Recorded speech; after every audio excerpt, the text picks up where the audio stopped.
evening. May I ask you to take your seats, please?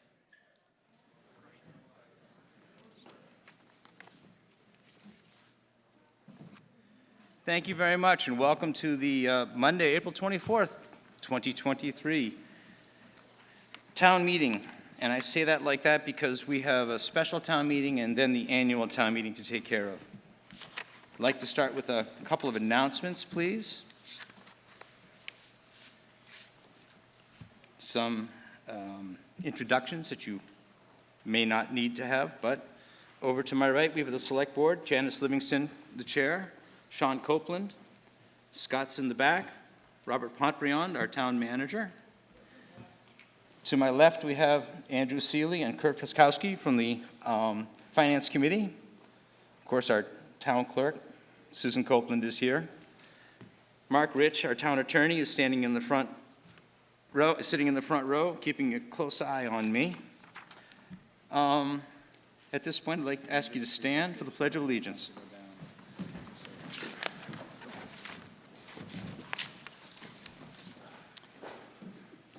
I pledge allegiance to the flag of the United States of America and to the republic for which it stands, one nation, under God, indivisible, with liberty and justice for all. Thank you. And before I ask Madam Clerk to read the return of the warrant, the first warrant, annually we get to do the in memoriams. So I've got a list of people I'm going to read through. People, unfortunately, we lost in town in 2022. Nancy Davin, Linda Guerrier, Barbara Moore, Ernestine Forrest, Marie Almy, Kathleen Eldridge, Kevin O'Malley, Nancy Garvin, Mary Gardner, Viola Barnes, Arthur Bousseau, excuse me, Chief, I'm sorry, Lillian Johnston, Mary Spinner, Clark Page, and Lily Jackson, who was a Boston Post cane recipient here in Ayer. So thank you. With that, I'd like to just cover one more piece of information, or one more piece of housekeeping. So this evening, you'll hear from the Select Board. You all can talk, but we may need to invite other members to speak before the body. So other individuals who are admitted to the floor are town department heads and other town employees who have business on today's warrant. Secondly, the limits of the floor. We'd ask all voting members to be sitting in seats in front of the rear aisle here in the auditorium. Thank you. Madam Clerk, would you like to read the return of the warrant for the special? Yes. Good evening. Town of Ayer Special Town Meeting Warrant. Ayer Shirley Regional High School Auditorium, 141 Washington Street, Ayer, Massachusetts. April 24th, 2023 at 7 p.m. Commonwealth of Massachusetts, Middlesex County.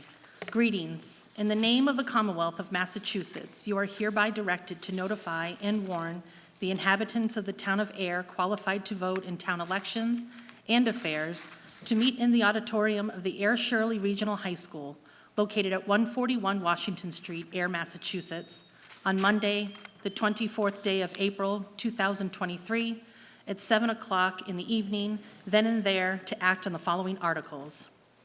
Hereof fail not, and make due return of this warrant, with your doings thereof to the town clerk before the date appointed for said meeting. Given under our hands this 4th day of April, AD 2023. Janice L. Livingston, Chair, Sean C. Copeland, Vice Chair, Scott A. Hood, Clerk. A true copy attest, Susan E. Copeland, Town Clerk, dated April 7th, 2023. As directed in the foregoing warrant, I have this day posted 3 attested copies in 3 public places, one of which was the Town Hall at least 7 days before said meeting, all as herein directed. Samuel A. Goodwin, Jr., Constable, dated April 7th, 2023.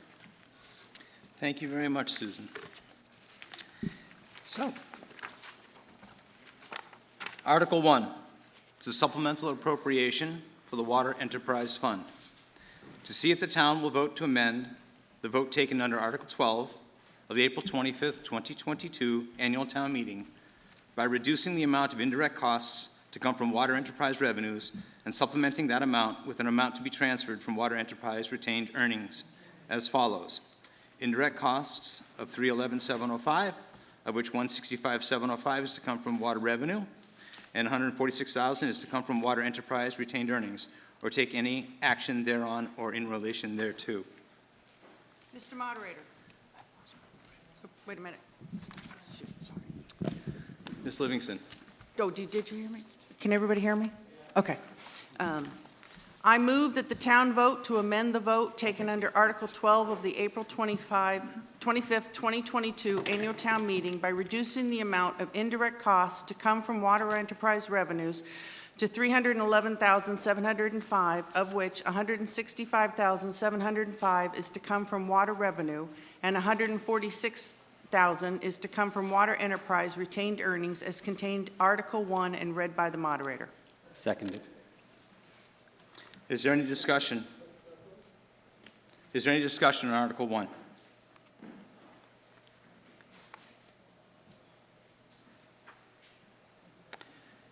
Seeing none, a simple majority is needed. All in favor?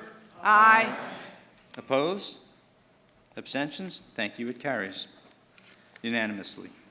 Article 2, Supplemental Appropriation, Sewer Enterprise Fund. To see if the town will vote to amend the vote taken under Article 11 of the April 25th, 2022 annual town meeting by reducing the amount of indirect costs to come from water enterprise revenues and supplementing that amount with an amount to be transferred from sewer enterprise retained earnings as follows. Indirect costs of $431,717, of which $272,717 is to come from sewer revenues and $159,000 from sewer enterprise retained earnings, or take any action therein or in relation thereto. Mr. Moderator, Thank you. Mr. Copeland? I move that the town vote to amend the vote taken under Article 11 of the April 25th, 2022 annual town meeting by reducing the amount of indirect cost to come from sewer enterprise revenues to $431,717, of which $272,171 is to come from sewer revenue and $159,000 is to come from sewer enterprise retained earnings as contained in the Article 2 and read by the moderator. Second. Any discussion? Seeing none, all in favor? Aye. Opposed? Abstentions? Article carries unanimously. Thank you. Article 3, Supplemental Appropriation, Ambulance Enterprise Fund.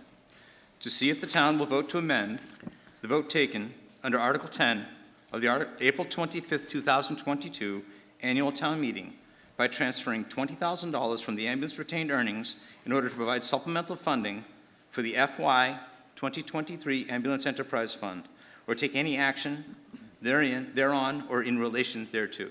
Mr. Moderator, Mr. Hood.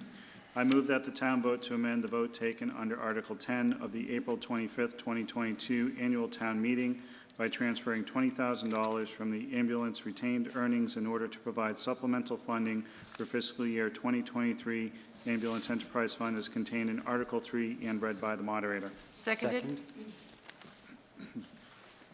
It's moved and seconded. Thank you. Any discussion? Seeing none, all in favor? Aye. Opposed? Abstentions? Passes unanimously. Thank you very much. That brings me to my favorite part of the special town meeting. I'd like a motion to dissolve, please. So moved. I'll make, So moved. Sorry? So moved. Thank you. A second? yes, second. All in favor? Aye. Aye. Thank you.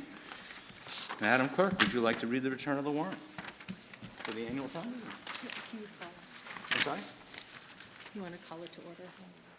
I'm sorry, yes. At 7:11. I'm trying to get us home. Sorry, guys. I'd like to call to order the annual town meeting on April 24th, 2023 at about 7:11 p.m. 11. Yep. Thank you. Town of Ayer Annual Town Meeting Warrant, Ayer Shirley Regional High School Auditorium, 141 Washington Street, Ayer, Mass., April 24th, 2023, at 7:05 p.m. Commonwealth of Massachusetts, Middlesex County. Greetings. In the name of the Commonwealth of Massachusetts, you are hereby directed to notify and warn the inhabitants of the town of Ayer qualified to vote in town elections and affairs to meet in the auditorium of the Ayer Shirley Regional High School located at 141 Washington Street, Ayer, Massachusetts, on Monday, the 24th day of April 2023, at 7 p.m. in the evening, then and there to act on the following articles.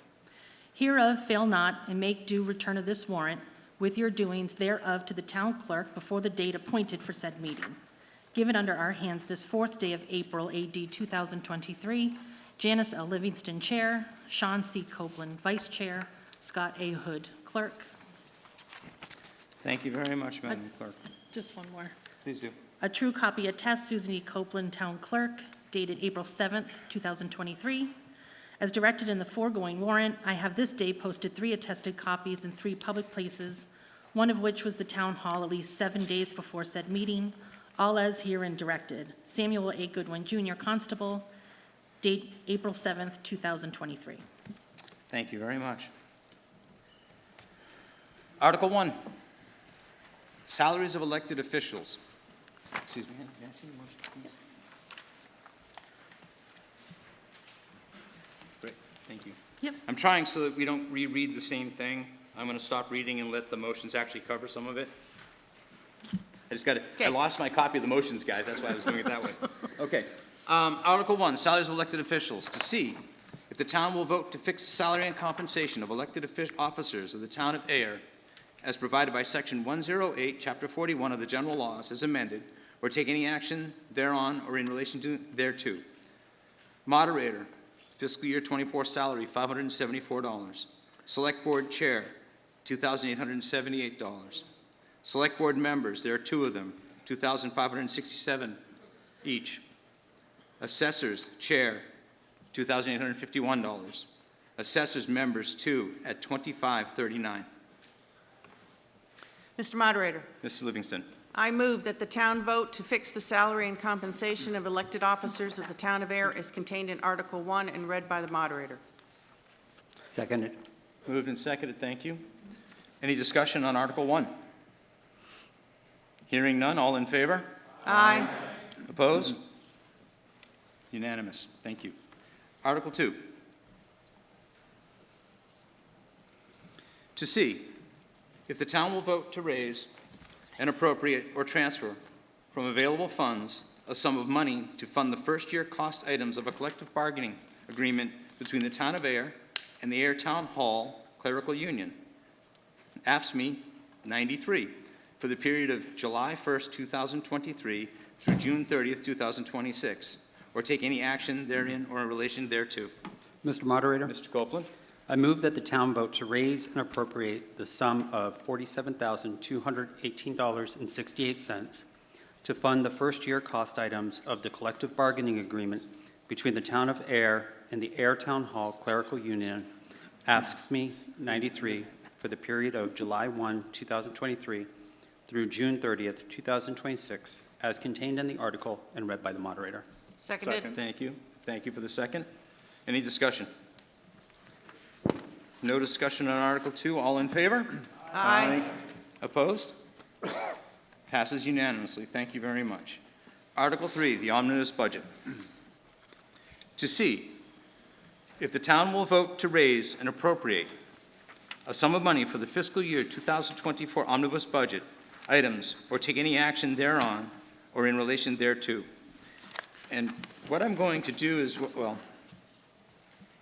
we do the motion first and then I read the budget. Mr. Moderator, I'll read the motion, then we would like to do a presentation. Yes, thank Would that you. be okay? Yes, thank you. Okay.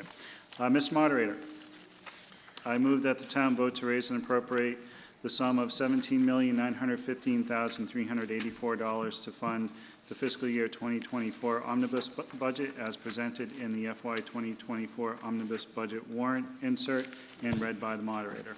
Seconded. Thank you. Moved and seconded. Any Discussion. Mr. Moderator, I'd like to Yes. make a presentation at town Mr. meeting, please. Mr. Hood, please. Thank you.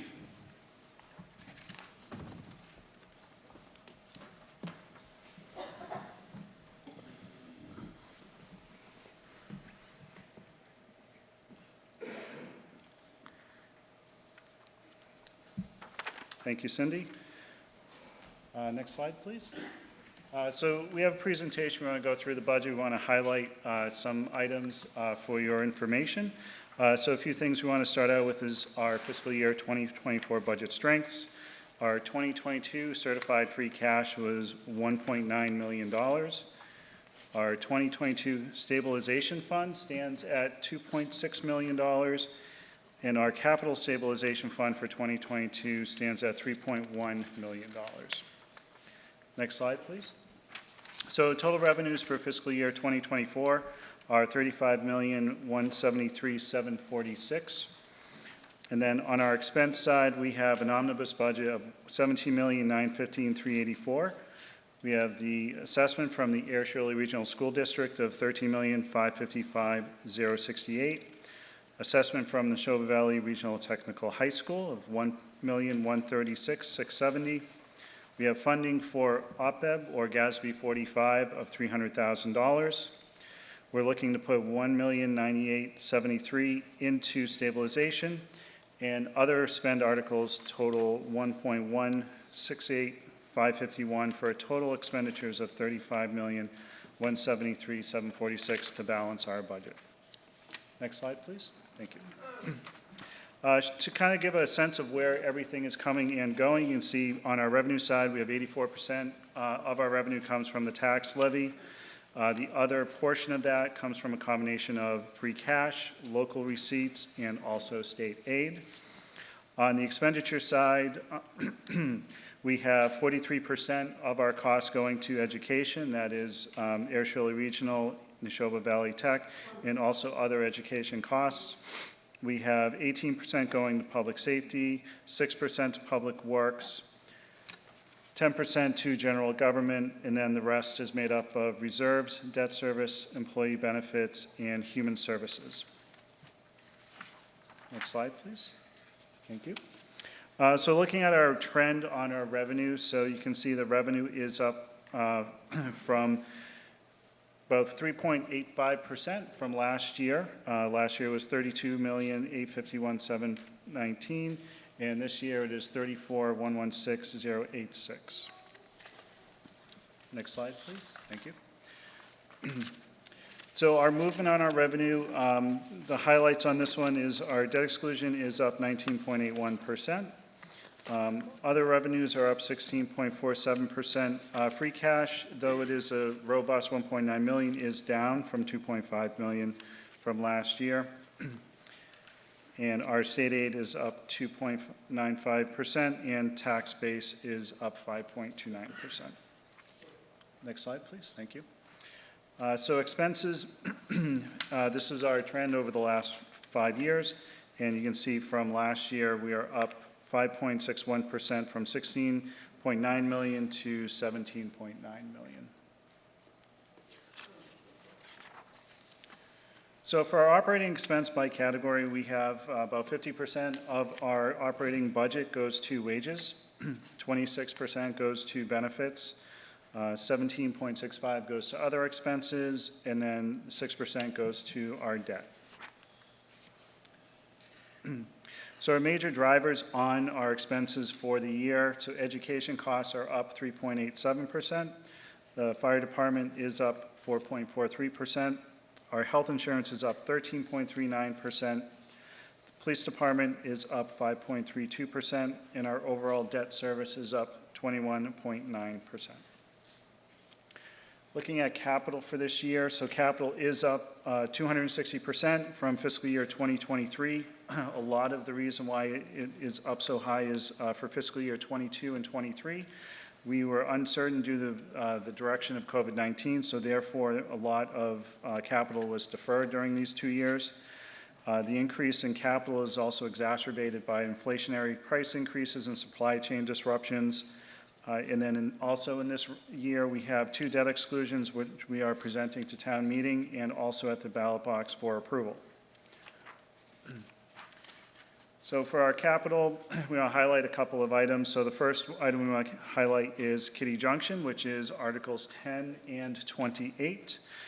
So this is a combination of capital funding of $220,000 in Article 10 for the Kitty Junction Playground, and then remaining funding coming from Article 28, which is a CPC article for $750,000. This Article 11 is the Ladder 1 replacement. The ladder was placed into service in 1996. And this is presented to town meeting currently because there is a 22 to 24-month backlog due to both inflation and also supply chain issues. So we're looking for, we are looking for approval this month so we can put the order in. And I apologize, I missed a typo on that one. Its delivery date is actually 2025, which is the point in which it will hit our tax base. And then the other article we do want to highlight is Article 12, which is debt exclusion for the West Main Street Bridge. Per Mass DOT, the bridge is in dire need of replacement and does need to be replaced this year. Construction has to be split because it's a major artery, and that does increase some of the costs and timelines around that project. And finally, looking at the school assessments, excuse me. So for the assessment itself, from Ayer Shirley Regional School District, it's up 2.64% over last year. The debt exclusion for the high school is up 11% for a total increase of 3.2%. And then from Neshoba Valley Technical High School, it's a 12.43% increase, primarily led by additional students choosing to go to Neshoba Valley. Thank you very much. Thank you very much, Mr. Hood. So as we've done in the past, I'm going to go through the omnibus budget department by department. If you'd like to stop and discuss an item, please call out hold. We'll make a note, and we'll come back to them at the end. Department 100, General Government. Select Board, $364,226. Town Council, $75,000 for FY24. Town Clerk, $155,827. Moderator, $674. Parking tickets, $1,250. Public buildings and property maintenance, $447,482. Registrations and elections, $22,500. Postage, $30,000. American Legion, $600. Memorial Day, $500. 4th of July, $15,000. Holiday lights, $15,000. For Department 100 total of $1,128,059. Mr. Moderator. Yes. I think there was a hold on 4th of July celebration. I'm sorry, was a hold? Was Thank there a you. hold on 4th of July celebration? Thank you very much. Was there another hold I missed?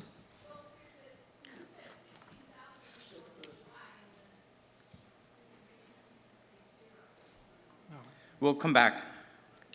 Thank you. Department 200, Finance. And please speak up. There's an echo where I am, so it's hard to hear. You should feel comfortable yelling at me. Department 200, Finance, Town Accountant, $198,448. Benefits and Payroll, $90,134. Computer Support, Financial Systems, $52,950. Assessors, $217,12. Treasurer Tax Collector, $240,840. Health and Life Insurance, $2,269,859. General Insurance, $313,682. Unemployment Compensation, $11,200. County Retirement Assessment, $2,096,798. Notes and Bonds Principal, $832,643. Interest, $242,417. Tax Title, $15,000. FICA Medicare, $163,000. Finance Committee, $500. Reserve Fund, $175,000 for Department 200 total of $6,919,483. Department 300, Public Safety, Police Department, $3,475,385. Fire Department, $2,289,484. Building Department, $197.57. Emergency Management, $27,150. Animal Control Officer, Dog Officer, $17,956. Is there a hold? Thank you. Animal Barn Inspector, $2,705. Tree Warden, $82,040 for a department total of $6,085,477. Department 400, Public Works. Public Works, $1,386,216. Snow and ice removal, $358,660. Public Works street lighting, $45,000. Care of graves, $1,200. Woodlawn Cemetery, $43,700. Department total, $1,834,776. Department 500, Human Services. Council on Aging, $221,474. Board of Health, $7,300. Neshoba Associated Board of Health, $41,665. Social Worker, $67,500. Thank you. Parks Department, $201,883. Ayer Shirley Youth Football and Cheerleading, $4,000. Little League, $4,000. Veterans Agent, $21,407. Veterans Benefits, $100,000. Library, $709,024. Disabilities Commission, $3,000. For a department total of $1,381,253. Department 600, Management Support. Conservation Commission, $82,648. Economic and Community Development, $86,695. Town Planner, $92,388. Historical Commission, $750. Montechusett Regional Planning Commission, $2,961. Management Support, Printing and Reporting, $117,820. Information Technology, $183,074, for a Department 600 total of $566,366. That's it. So we have holds, going back to the beginning. 4th of July celebration.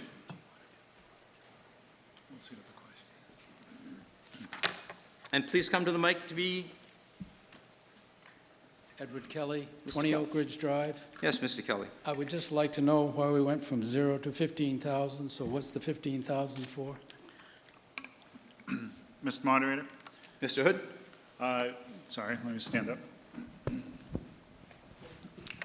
So during the course of discussion with the Executive Buy Board, there was a suggestion to replace the funds that were spent for the celebration last year over at Devon's to put it back into the 4th of July fund. So we put that in to give town meeting the opportunity to discuss and decide if they want to leave that increase in, because on a budget you can always lower a budget, but you can never increase it. So we wanted to give that opportunity for town meeting to make that decision. Thank you. Welcome. The next hold, I believe, was the Animal Control Officer. That's Department 300. Line 5, Dog Officer? Yes, thank you, Lori. Lori Nearing, Highland Avenue. I'm curious about who the dog control officer is, what the work involves, and if there's still a facility that is used to hold dogs. I just wanted to understand what that position is a little bit more. Is that you, Chief? Please, Chief Gill. I saw you walk. The lights are terrible here, Chief. I'm trying to figure out who it is. Well, I'm not the animal control. Julie Thomas is the animal control officer for the town of Can you Ayer. speak into the microphone? I cannot hear you. Speaking to the mic, please, Chief. Sure. So I'm not the animal control. I oversee the animal control, and that's Julie Thomas. Let me just get to my page for animal control. So the question was who is it identified? Who is it and what's their job? And are they still using a shelter or facility? Sure. So we don't have, the town of Ayer doesn't have its own shelter anymore, so if we would have to shelter an animal, we would use one of the private shelters in town, surrounding towns. So we generally use Harvard Kennels, and we also have used a kennel out in Acton to help us shelter an animal. What the animal control officer does, generally when we get an animal complaint, barking dog, a loose animal, or other violations that are within the town bylaw, such as failing to pick up dog excrement, the animal control will go out, investigate it, and try and remedy it before we have to take any enforcement action, such as a citation or anything like that. So the former facility that we use that is behind the current community garden that I think was a kennel before, that's no longer being used, correct? Correct. The town of Ayer does not maintain a shelter. Okay, thank you. Thank you, Chief. The next hold was Department of 500, Council on Aging.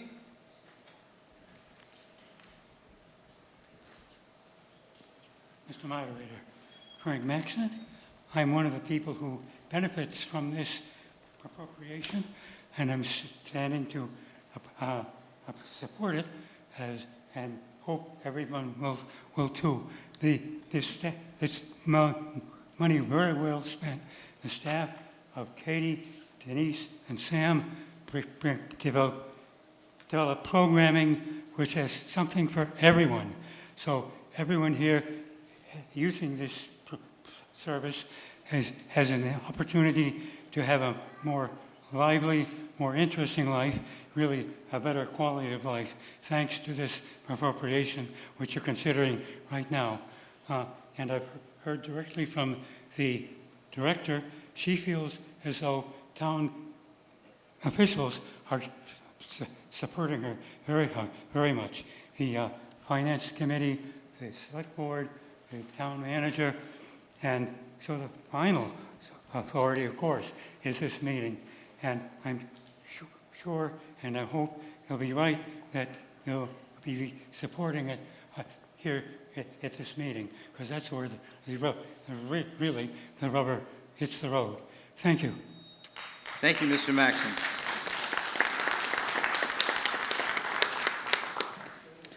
The next hold was a social worker. I can just stay up here, Lori Nearing.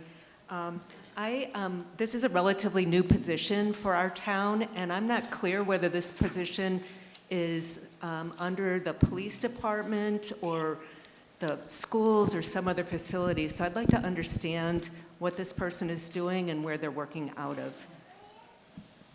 Mr. Moderator, Mr. Pompriano. through you to Ms. Nearing's question.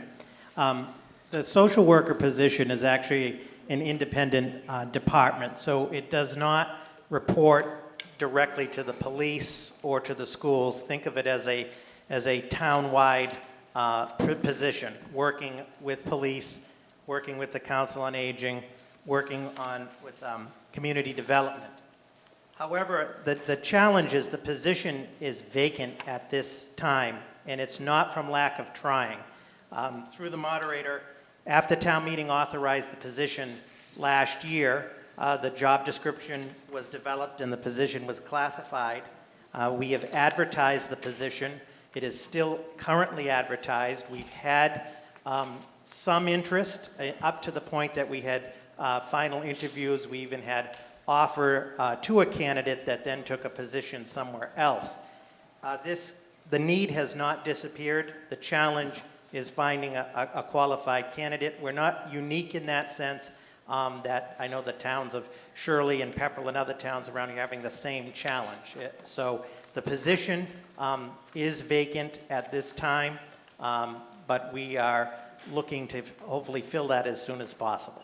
But it is a town-wide position. Thank you. Thank you, Mr. Pompriano.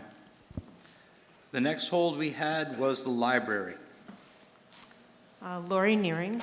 I actually have a number of questions about our library, and I'm hoping that somebody here from the trustees of the libraries can help respond to this. The library, as most of us I think know, is not a public library, yet it is funded by the town, and so it's somewhat confusing. And I'm interested in understanding kind of a timeline of how things have evolved and changed, what sort of support the library offers to the town.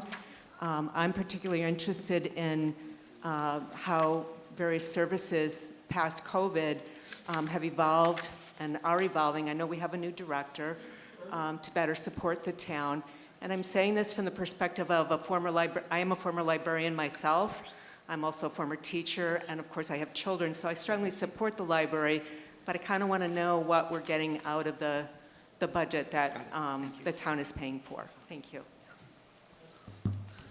Sorry. I'm going to go ahead and remove this since I'm kind of a little tall for the mic stand here. So, excuse me, Luke Kirkland, the director of the library, will speak to that. Sorry, thank you. That's Yeah, quite right, I was Mr. getting Kirkland. to that, but yeah, That's cool. apologize. First time Thank you. town meeting, Library Director Luke Kirkland. Thanks for the question. So yeah, across the state of Massachusetts, there are a number of libraries that are called association libraries or corporation libraries. Essentially what that means is that they were formed independent through acts of legislation, and they function not as conventional departments of the towns or cities that they're in. Air Library, that's the case with us. So we were incorporated through an act of legislation back in the late 1800s, and the library has functioned under the guidance of the trustees and the staff of the library, for over 100 years. In the last, I'm new since August, so a lot of this has been a process of understanding myself and the relationship between the town and the library and the trustees is a very healthy relationship. There are a lot of services that the town provides, payroll, benefits, certain human resources functions, certain facilities functions, and there's a lot of cooperation between the library and other town departments. I interact with the town in essentially the same kind of way as a town department head. It's just the character of how the library was incorporated. We love the support the town's offered the library. We're coming out of COVID. Everything has changed in the library world, and we're excited to get to the important work of bringing the best quality services, library services, to all of you over the next coming years. Thank you. Mr. Moderator, may I continue?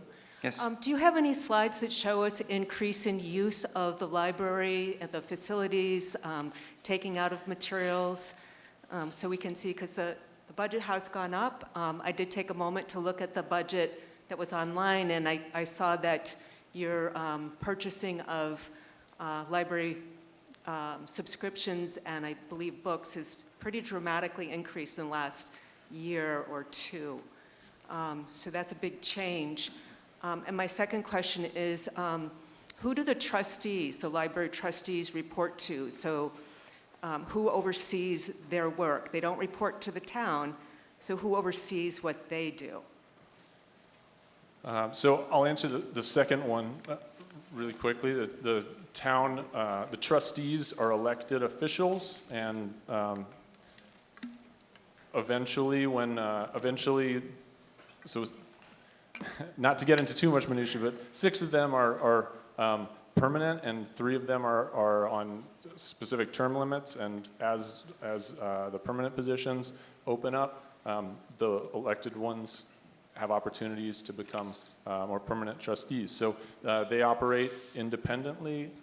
Again, not a town department, but you all, as the voters, get to choose who your trustees are. So the trustees are the oversight comes from the voting citizens of Ayer. So backing up to the first question, so there are it's kind of a complicated situation. I don't have specific slides, but as far as materials go, there are state requirements that libraries of our size spend 19% of our budget on materials. That's to make sure that we're providing materials and it's not all going to wages or salaries, for example. But as prices increase in other areas and other line items, that means that 19% grows. And so, the reality is that those materials are expenditures that are going to your benefit. It's being used significantly more than the last couple of years. We've seen a lot more traffic in the building. We've increased programs for families. We have additional recurring story times and programs for elementary and middle school kids. So I come from a youth services background. There are a lot of families moving here, and services to families is a big priority for me, and under my new tenure that we'll be putting a lot of energy into that.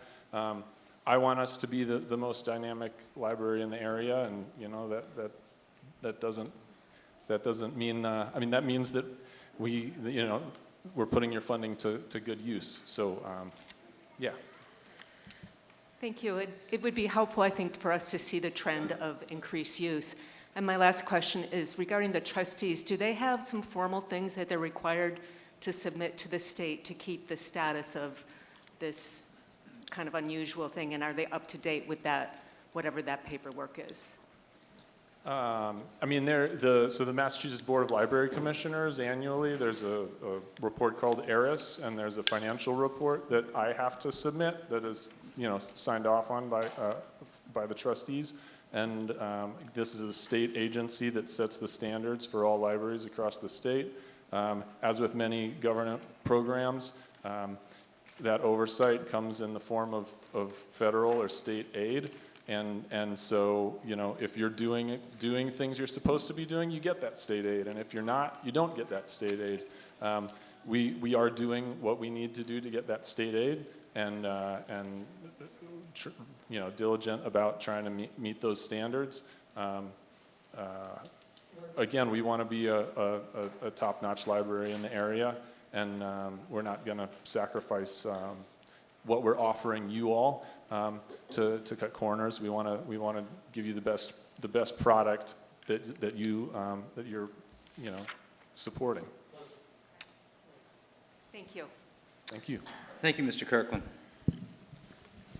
That brings us to the end of the holds. So, Article 3. All in favor? Aye. Sorry? I'm sorry, the full budget amount. Oh, I'm sorry. I should read the full budget amount. Thank you. The total operating budget for the year is $17,915,384, as Mr. Hood pointed out on that. So, Article 3 omnibus. All in favor? Aye.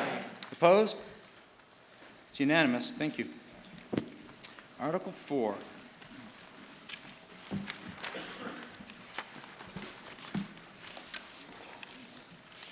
To see, the FY 2024 Ayer Shirley Regional School District Assessment. To see if the town will vote to raise and appropriate the sum of $12,567,854 as required to fund the town's FY 2024 assessment for the Ayer Shirley Regional School District, and to raise and appropriate the sum of $987,214 for the town's portion of the ASRSD High School Building Project, or take any action therein or in relation thereto. Mr. Moderator, Ms. Livingston. I move that the town vote to raise and appropriate the sum of $12,567,854 as required to fund the town's FY 2024 assessment for the Ayer Shirley Regional School District, and to raise and appropriate the sum of $987,214 for the town's portion of the Ayer Shirley Regional School District High School Building Project, as contained in the article and read by the moderator. Seconded. Moved and seconded. Any discussion on this article? Seeing none, all in favor? Aye. Opposed? Passes unanimously. Article 5, fiscal year 2024 Neshoba Valley Regional Technical Vocational School Assessment. To see if the town will vote to raise and appropriate the sum of $1,136,670 required to fund the town's FY 2024 assessment for the Neshoba Valley Regional Technical High School, or take any action thereon or in relation thereto. Mr. Moderator, Mr. Hood. I move that the town vote to raise and appropriate the sum of $1,136,670 required to fund the town's fiscal year 2024 assessment for the Neshoba Valley Regional Technical High School as contained in the article and read by the moderator. Seconded. Moved and seconded. Any discussion? Please come forward.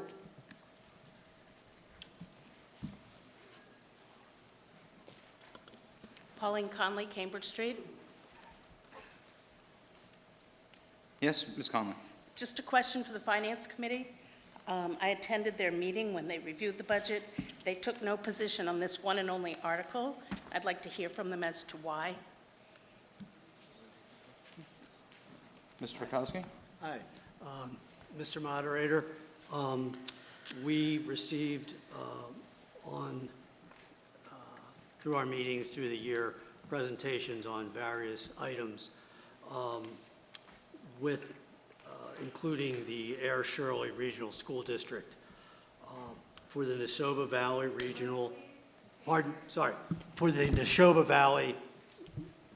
Regional Technical Vocational School Assessment. We did not see a presentation, so we thought it being prudent that we would take no position just because we did not actually have a presentation on that. That was the only reason for that. Thank you, Mr. Rakowski. Follow-up, please, Mr. Moderator. Follow-up question, To please. the selectmen, was there a presentation to your board during the budget process from Neshoba Valley? I don't remember. I remember the Ayer Shirley, but I don't, did we have No. one? No, we did not have it for Neshoba. I believe, Mr. Moderator, during the budget hearing process, it was said that there would be a presentation tonight. Is there one, and is that something we can hear, Mr. Mr. Moderator, Yes, thank you. I'm looking for Dr. Pigeon, yes. through you, I know that Dr. Pigeon, the superintendent of schools, and Mr. Chris Prell, the representative, are here through you, do have an abbreviated presentation through you. Thank you very much. Happy to. Oh, there you are, Dr. Pigeon. You were Thank you, sitting over Mr. there a Moderator. moment ago.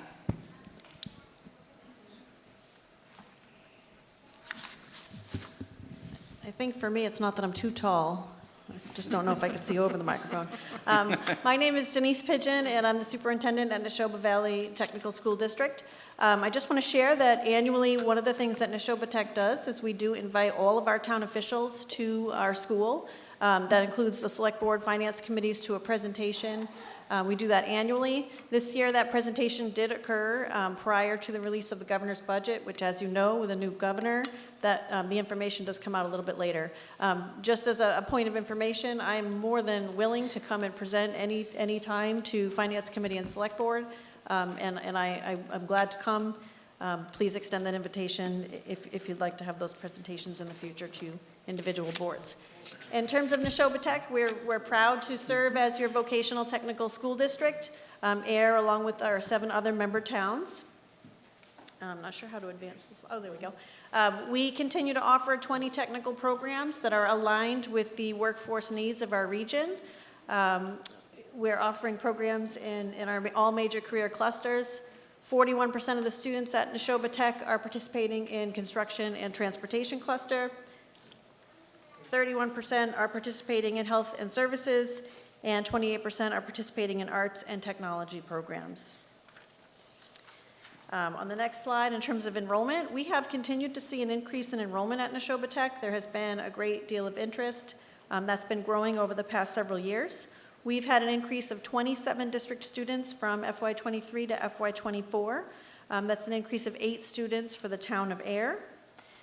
In terms of our proposed budget, the most significant change in our budget from last year to this year is we did add 2 positions. We've added 1 moderate disabilities instructor position, and we've added 1 additional carpentry instructor position, both to deal with increases in enrollment in those particular areas. All other increases are really contractual increases in transportation costs, basically the costs of all of the contracts related to running our school district. In terms of the revenue plan, revenue for Neshoba Tech comes from 2 basic areas, non-assessment, town assessment related revenue and assessment related revenue.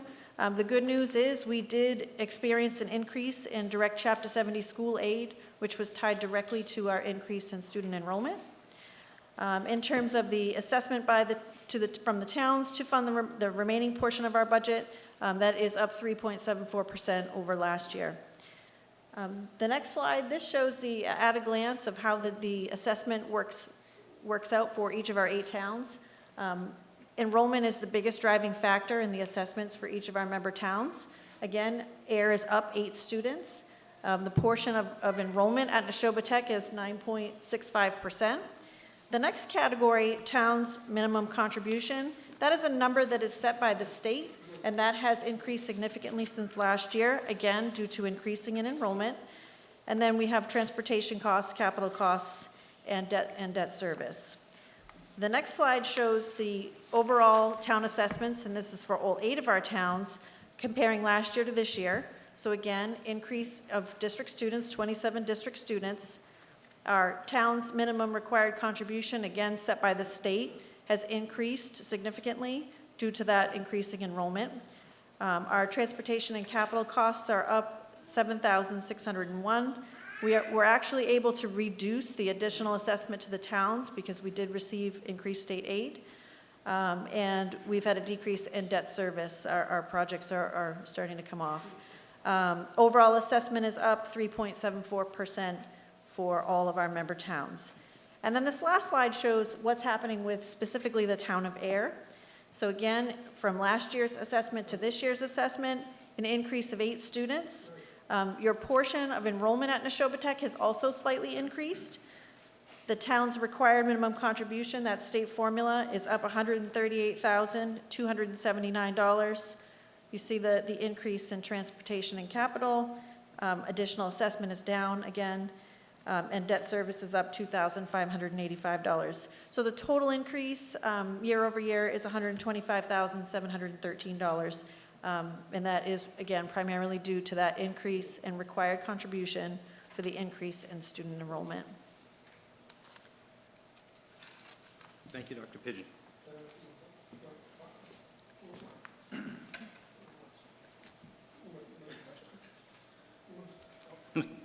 You stood up, Janet. Sorry.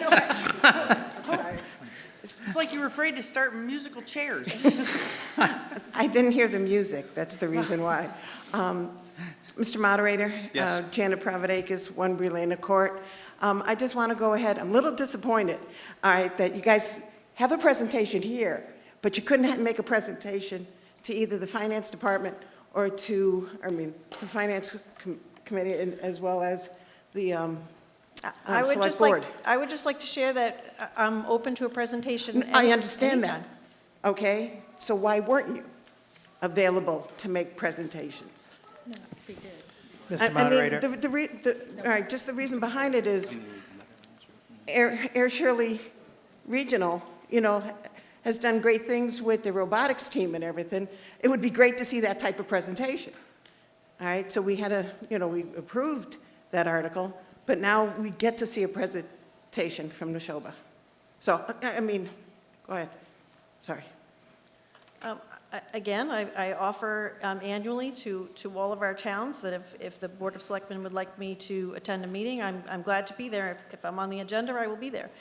I've never missed a meeting that I've been invited to attend. And they were also invited to the delegates breakfast that we hold every year that specifically goes over the budget. The Board of Selectmen was invited, and also the Finance Committee was invited, which several of our sending towns did send people from their committees. Thank you. And Ayer had representation there as well. Thank you. Okay. I think your being heard loud and clear, Ms. Okay. Papadakis? Oh, I didn't know if Mr. Pombrand had something to say. Yeah. Mr. Moderator. Mr. Pompiano. I just wanted to add that I was in attendance at the local officials' breakfast, as I am every year, and the town of Ayer is always invited. Not to speak for the select board or the FinCom, but last year there wasn't a presentation done to the select board on the budget because all of that information is transmitted at that time. It was on the website. There was not an issue. So it's not on the Neshoba Technical High School side. Also in town meeting, if town meeting wants a presentation, Mr. Moderator, in full disclosure and benefit to Dr. Renda, under Article 4, they were prepared also to do an abbreviated presentation, but through the moderator asked if there were any questions, and there wasn't. So I just want to make it clear that neither of the school districts are looking to withhold any information or presentations. Okay.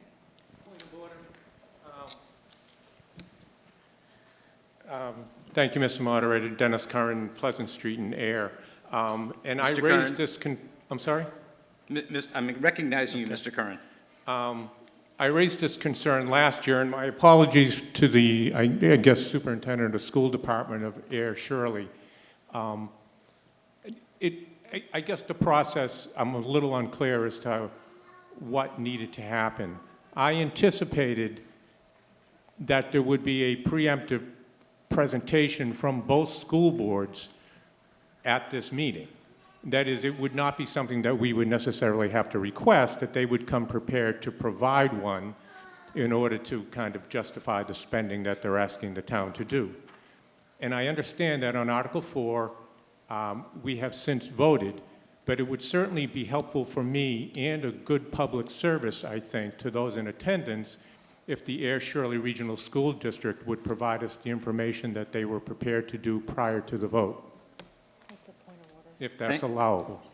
Thank you, Mr. Kern. Other comments? Thank you, Dr. Pigeon. Mr. Prell.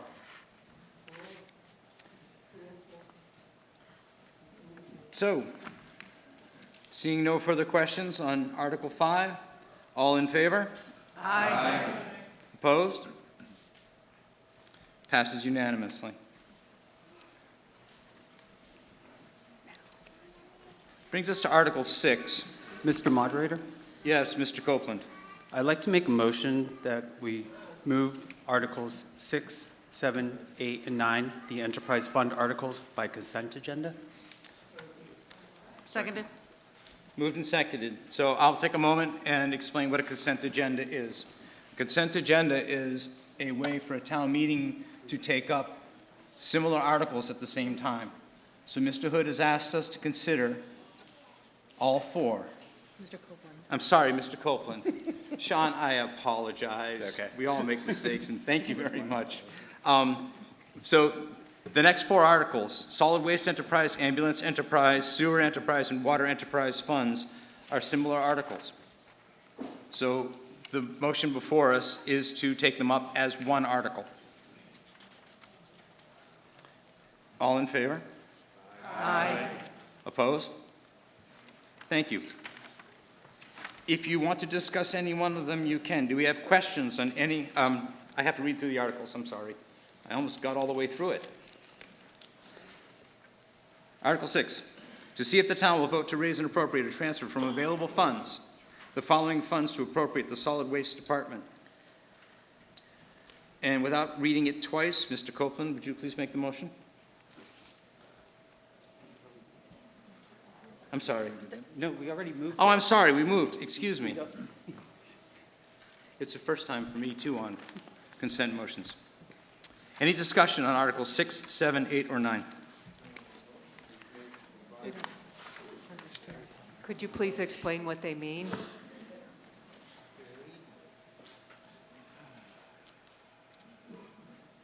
I'm sorry. Lori Nearing. Yes? I don't understand what it is that we're voting on for these four articles. I see that they're all similar, so if you explain it once, I think we'll all get it. Instead of reading each article individually, we're taking them up as a group. I'm asking for an explanation of what direct costs, what it means. Are we raising money? Are we moving money? Is it money we already have? If I Mr. may, Moderator. Robert, yes, please. Through you to Ms. Nearing's question into town meeting. What's before you is a motion to accept Articles 6 through 9 by consent, to pass them as one. The reason being is these 4 articles are the standard articles that appear every annual town meeting. Article 6 funds the solid waste transfer station department. Article 7 funds the ambulance. Article 8, the sewer department. And Article 9, the water department. And the reason they're moving, or proposed to move by consent, if you got the budget book when you checked in and was online, has all of the financials for each of those funds. And the Article 6, 8, and 9, the rate review committee works throughout the year with setting the rates, which is a principal funding source for those.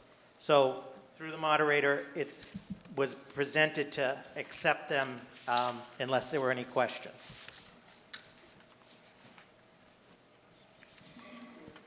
Mr. Moderator, Yes.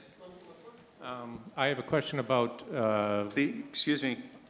Got to tell your name and your address, please. got to say it Dennis. again, okay, Dennis Curran, Pleasant Street in Ayer. Thank you. I have a question about Article 7, the ambulance. Please. And this is a concern that I've raised previously in a number of different venues. The transfer of $44,691 from the tax levy to fund the ambulance enterprise fund. A couple of points, and this is again something I've raised before. Enterprise funds were created with the intention of and with the promise of being self-sustaining. That's why that segment of the budget is excluded from kind of the general budget. Clearly, that has not been happening over the last several years, and it continues not to happen. So my first question is, what steps are being taken to make the ambulance enterprise fund self-sustaining as it was intended and promised, instead of continually relying on the tax levy of the citizens of Ayer to fund it? And secondly, it's my understanding, and I know that I've had conversations with the chief and the deputy chief about this, that a substantial number of the ambulance runs, the ambulance service, is provided to out-of-town residents. That is, somewhere in the order of 35 to 40% of the ambulance service is to, Shirley, Groton, Devens, some of the other surrounding towns.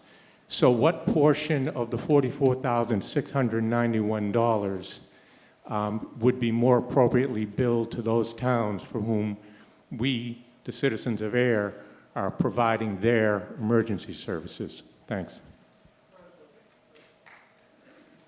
Thank you, Chief. Chief Johnson. Thank you, Mr. Moderator.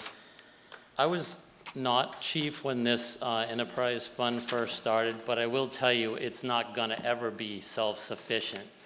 The revenues that are taken in are just put aside in an enterprise fund, and it offsets the cost of running the EMS service that the fire department supplies. The intention, to my belief, and maybe somebody else can say that, was never to become self-sustaining. As you look, when you build, and I will speak only for the ambulance enterprise fund, when you build that fund, as you look, it's broken down into 3 sections.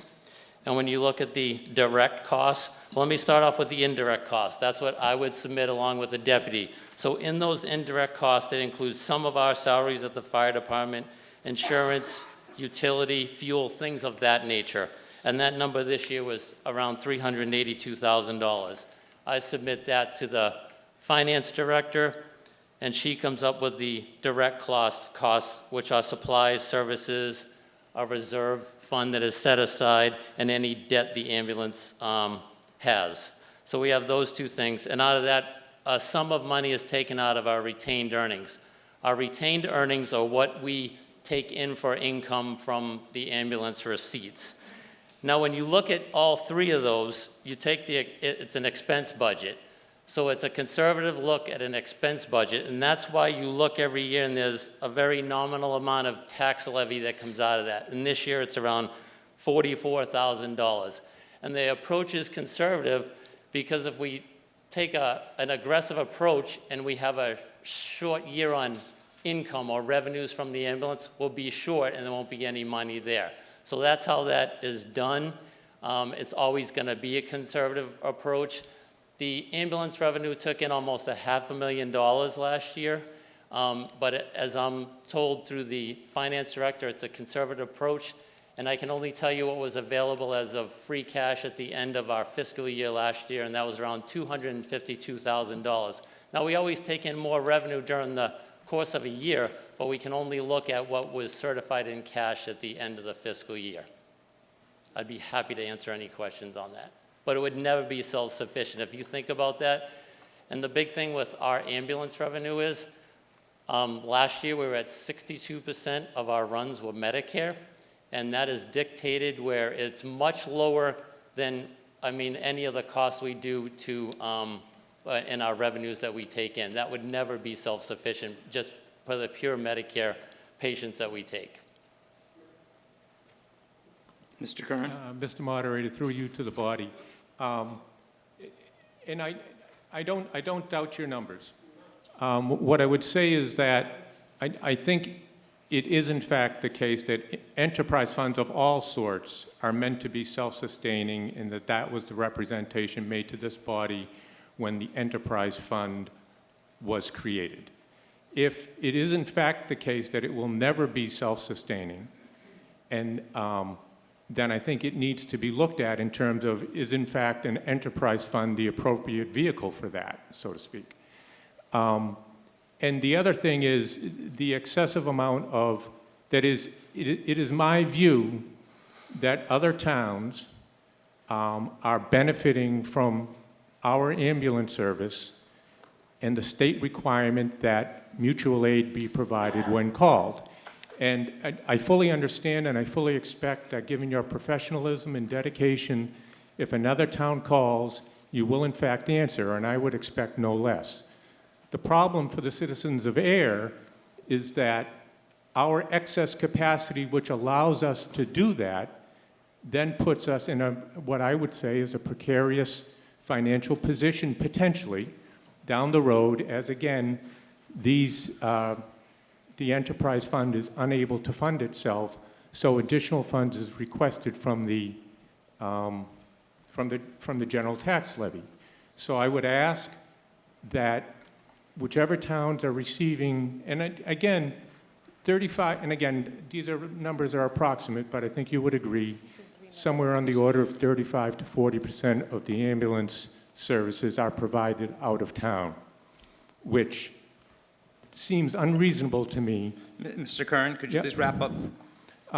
So I think that needs to be looked at. Thank you. Yes, sir? Angelos Kokinos, Mountain Laurel Road. I just Thank want to you. have, Mr. Moderator, a clarification from the chief. Is the $44,000, is that an amount that is put into the budget to basically cover any shortfalls that may come in case you have more than what you expect? In other words, you have to provide service to people that don't, Is that clear, Chief?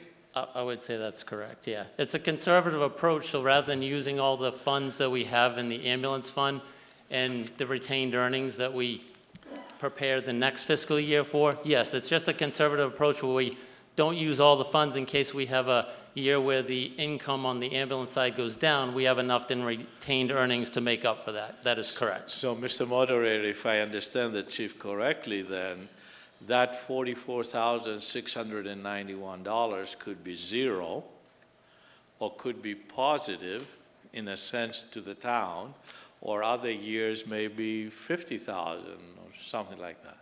Is that Do I understand correctly? Mr. Moderator? Yes, Mr. Yes, that would Chief be Johnston. correct. Yes, that is correct. Thank you. Thank you. Further discussion on Articles 6 through 9?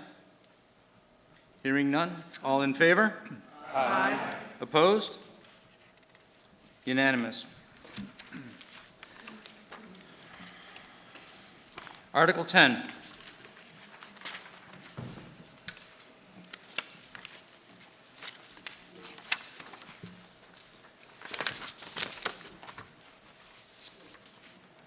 Capital budget requests of borrow articles. To see if the town will vote to authorize the treasurer, with the approval of the select board, to borrow the sum set out in the warrant and hereby listed for the purposes of funding the following equipment, services, and public works projects, and all costs incidental or related thereto as contained in the capital budget, each sum hereafter to be voted on separately, or take any action thereon or in relation thereto. Mr. Moderator, Yes, Mr. Hood. I move that the town vote to authorize the borrowing of the sum of $2,965,979 for the purpose of funding the equipment, services, and projects as contained in Article 10 and read by the moderator. Seconded. It's been moved and seconded. I didn't actually read the amounts yet. So thank you. Would you like me to read the amounts?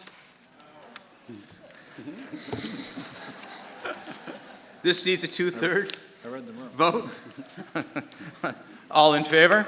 Aye. Opposed? Passed unanimously. Pass unanimous by two-thirds vote. I'm sorry? Say pass by two-thirds. Passed by two-thirds vote. Thank you. Mr. Moderator? Yes? I didn't get up here quickly enough. Laurie Sable, Winthrop Ave. Yes. Can the DPW director just answer, is the road paving already planned where that's going to be? Just curious about that expenditure. Thank you. Sorry, Lori, I didn't. Hi, good evening. Maybe I'm too loud. Dan Van Scalquick, DPW Director. Yeah, so we have a pavement management model that we use. It's called Predictor, and it helps us guide where we're going to select to pave and to do, maintenance, preventative maintenance. And we also factor in where our utilities are being done. So this year we do have some set roads. We're just working on our pricing for those to make sure we can afford those in the budget. That $85,000 that gets added on, we use it on top of the Chapter 90 to supplement and try to bring what's called our pavement condition index up higher to a better level of service for the town. Thank you.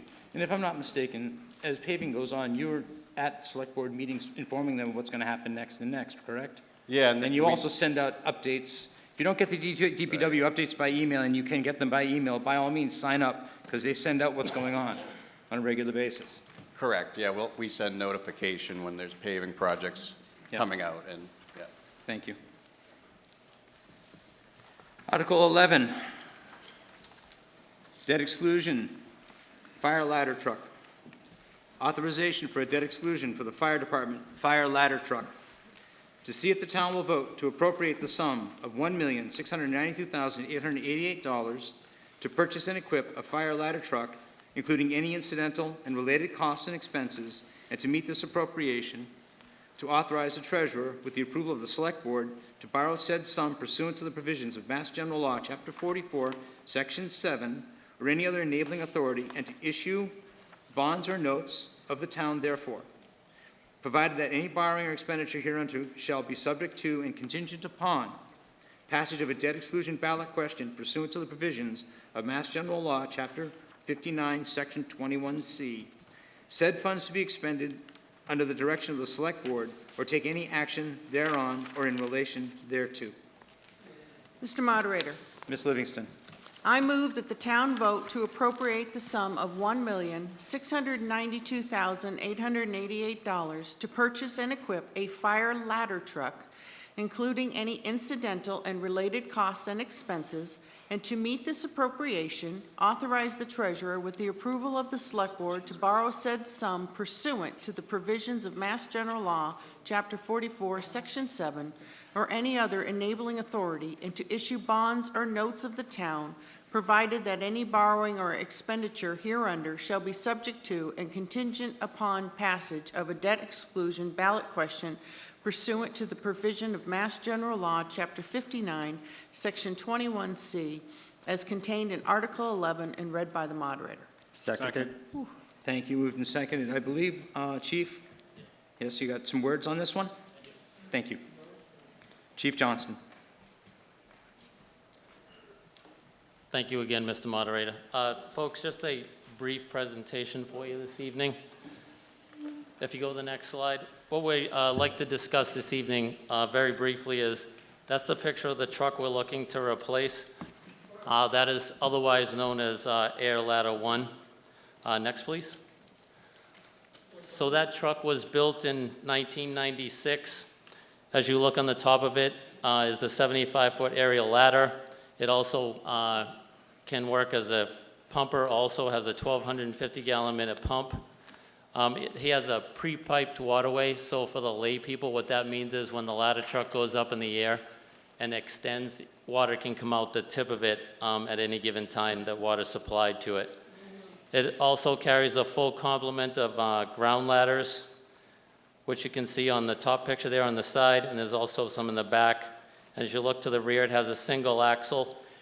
And back in FY17, this truck was refurbished for $249,000 to extend its period of life approximately 5 or 10 years longer. Next, please.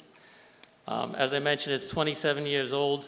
The NFPA recommends replacement of apparatus that is over 25 years old, such as this one. As mentioned earlier in the presentation, it has a build time of 24 to 30 months, similar to the fire engine you guys authorized last year. We ordered in May of 22. It won't be here till March of 24.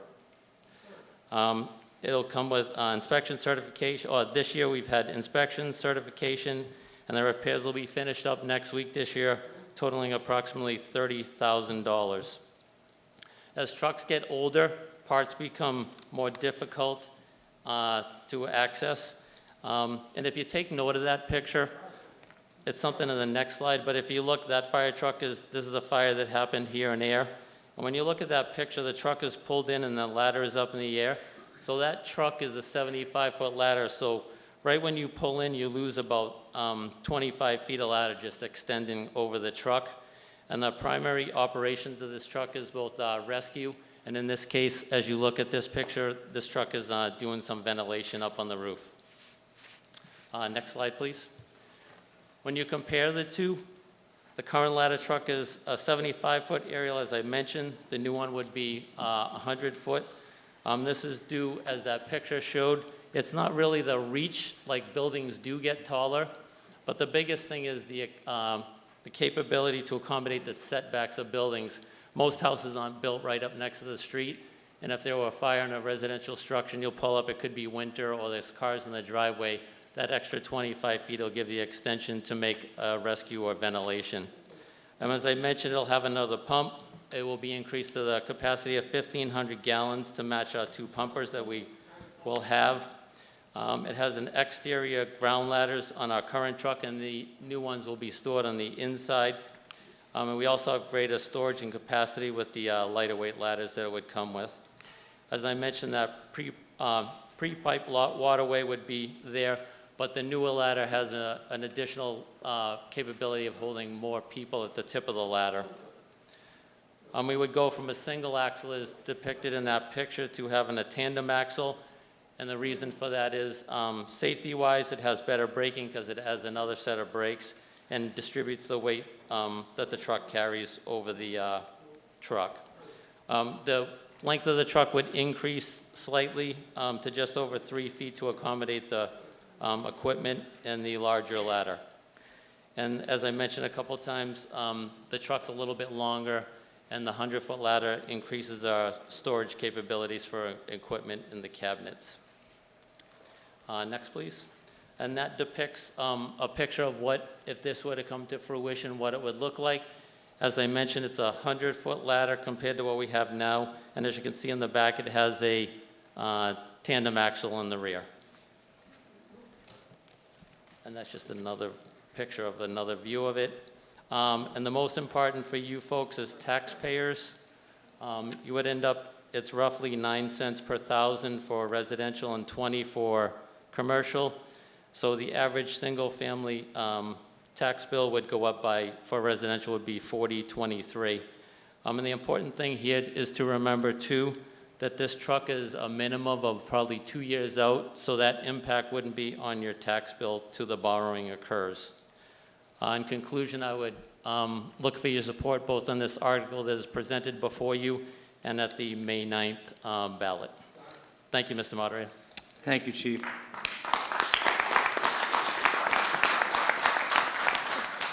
Have questions? Yes, Mr. Moderator, Dennis Curran, Pleasant Street. Just a brief question. What will happen to the old truck when the new truck comes into service? Mr. Carter, that's a great question. We chose to trade that in so we wouldn't be on the hook for anything if it were to fail or not meet certification. And in the quote that we received back when we did the budget process, it was $65,000. Thank you, Chief. Further questions? Yes? Yes, sir. David Kane, 28 West Street. I'm sorry? David Kane, 28 West Street. Thank you. You mentioned that the current truck is costing $30,000 a year in certification, repairs, and inspections. How much would you anticipate the new truck to cost per year for those things? The truck this year cost $30,000. 26 of that was on a repair to the aerial ladder on the rotation. So it's probably under $5,000, and we hope to just be able to have minimal repairs to the truck if this were to come to fruition, and get it to the point in 2 years when a new truck is delivered if everything were to go here and at the ballot. Thank you. Other questions? Hearing none, this article needs a 2/3. All in favor? Aye. Opposed? Passed by 2/3.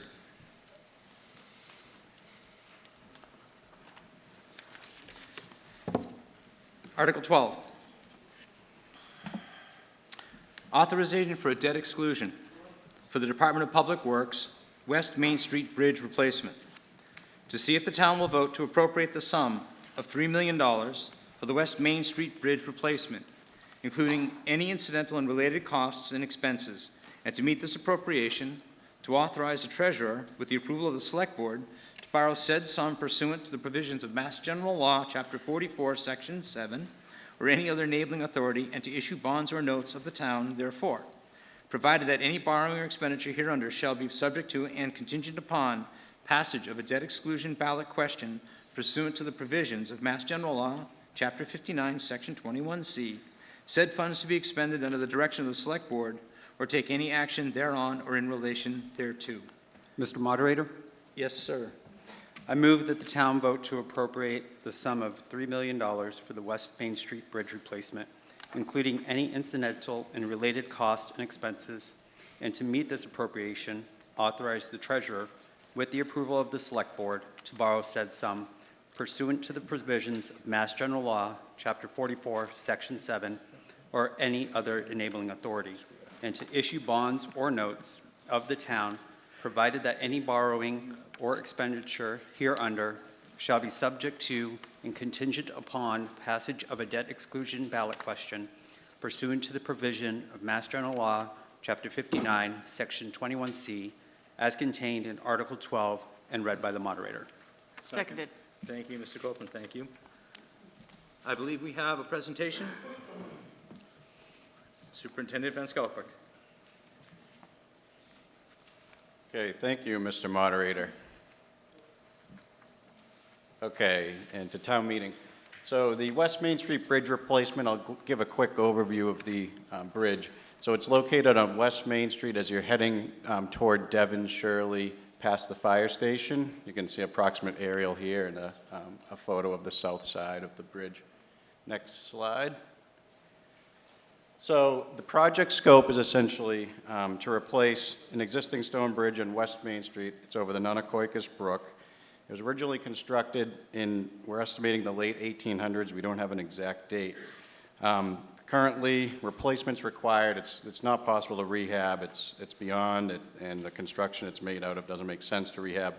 And currently, the condition of the bridge is serious in the Mass DOT's inspections. The next step would be critical, and at that, if something else happens to it that causes it to go critical, and then at that time, there could be a closure or a weight restriction put on that bridge. So it's in dire need of replacement. And there are approximately 8,000 vehicles per day that go over that bridge. Next slide. Here's a couple photos from underneath. Hopefully some of you get to see the video I put together prior to town meeting. But there's a vertical crack on the left side. It's about 4.5 inches wide, and that's a settlement crack. And so that's the south side of the bridge, and you can see on that abutment, and that's not structurally sound. And then more toward the north side, there's a section of parged wall that has fallen off and loose rock, and there's about 5-foot penetrations in there. So there's some precarious items in the bridge, especially on the abutments.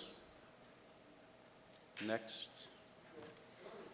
A brief history of the bridge. So Shirley Street Bridge is just upstream from here. That was closed due to spot collapses. And West Main Street at the time when the Shirley Street Bridge was closed was inspected because it's of similar construction. The project did come before a previous town meeting and was funded for $1.23 million, as well as the town obtained a $500,000 small bridge grant from Mass DOT. We went through the design, permitting, the Mass DOT Chapter 85 review process, and the project was bid, and results came in over $1 million over budget, and that was primarily due to the Mass DOT Chapter 85 review and other reviews causing the design to significantly change.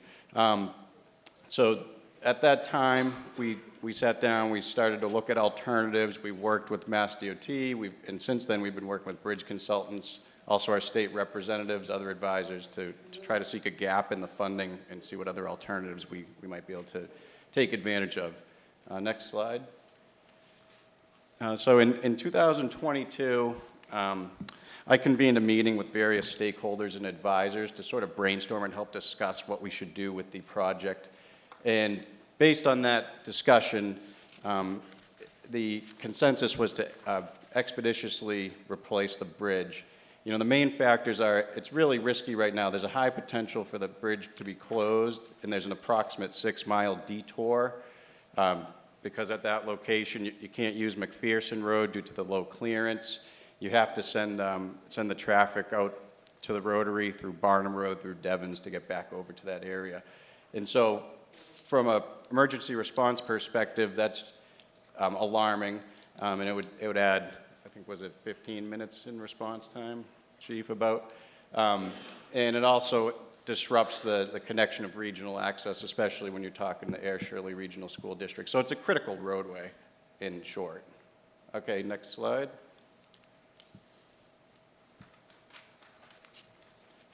Kind of a brief on the funding. So the current cost estimate, including construction, soft cost contingency, fully loaded cost estimate, $4.5 million.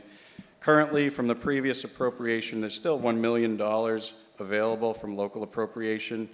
And also the Mass DOT Bridge Grant, which had expired, we were able to petition and have that reinstated for the $500,000. So the current funding request in front of the town meeting is $3 million. And I also put a note down bottom here, even as we're speaking now, we're continuing to seek alternative funding sources. And you know, there's a lot out there that we've been trying to leverage, especially with the bipartisan infrastructure law, but nothing has fit the bill for a small bridge like this. It would have had to have been larger. So we're still working, and if we can get an alternative funding source that would go offset any local funding that is approved, we would use the alternative funding source first. Next. So an impact on the average residential tax, it would be a $63 to the FY24 residential tax bill for a $3 million request. And the schedule, if this is approved by town meeting and also the ballot, we're already working on reestablishing any expired permits, and after those are reestablished, we could start the bidding process and aim to begin construction before the end of this year, and the majority of the work would probably occur next year. And the work, it would be a phased construction, so there would be no detour. It would be a single lane worked on at a time. So that's why it would take longer, but then we would maintain the connection on West Main Street. And that's what I have. Thank you. Thank you, Superintendent. If no further questions?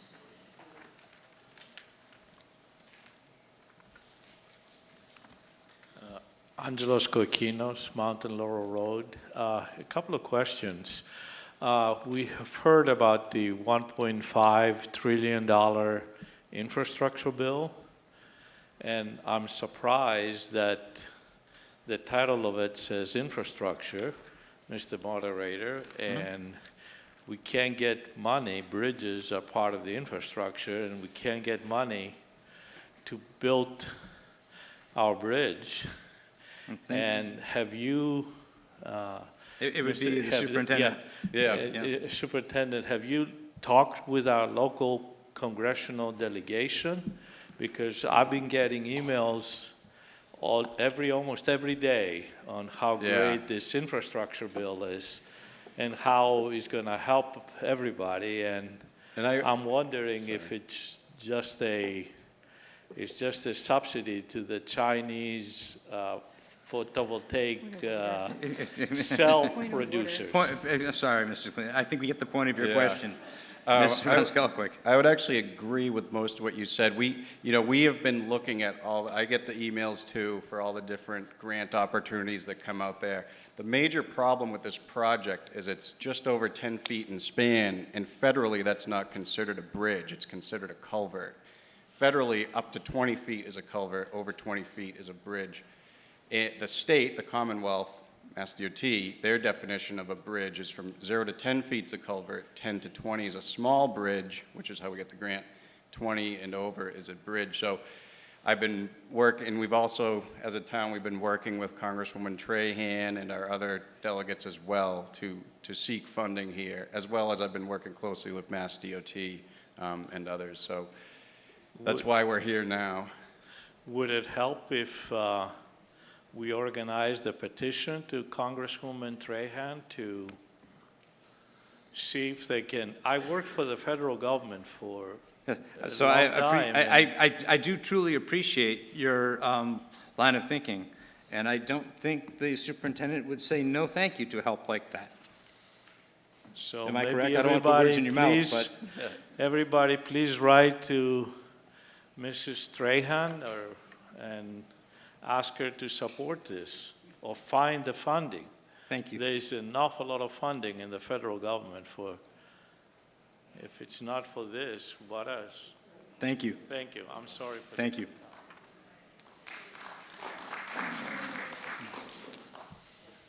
Faith Salter, Winthrop Avenue. Thank you, Faith. Yes. I'm just wondering if the new bridge is going to look like kind of the current bridge, or is it going to be kind of, I'm worried about a monstrosity. I know that's not your aim. I'm just worried about monstrous bridges. Right, so actually it would become greater than 20 feet in span. So it is currently designed from the previous work that was done. So that's the ace in the hole that we have. We have a design ready, we just need to dust it off. We can get out to bid, get this moving quick. But it would be about 26 feet in span, I want to say. And one of them, there's two main drivers for that. There's hydraulics, and then there's the stream crossing standards, so for wildlife, and that's kind of a last 10 years new standard. So it would, right now you kind of barely know you drive over it when you're going over, but it would be slightly larger. So it's just over 10 now, it would be 26. Thank you, Superintendent. Yes, sir? Eric Seckman, Church Street. So does the new bridge at 26 feet not count?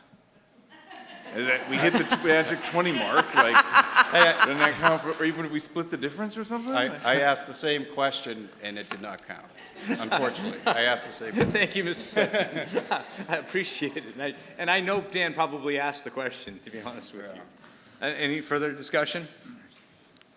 Seeing none. This also needs 2/3 to pass. All in favor? Aye. Opposed? I'll declare that's 2/3. Thank you. Article 13, capital budget requests. To see if the town will vote to transfer from capital stabilization the following sums hereby listed for the purpose of funding the following equipment, services, and public works projects, including all costs incidental or related thereto, as contained in the capital budget, each sum hereafter to be voted on separately or take any action thereon or in relation thereto. Department Assessor. Item Assess Pro AP5 client server base and software database support, $17,500.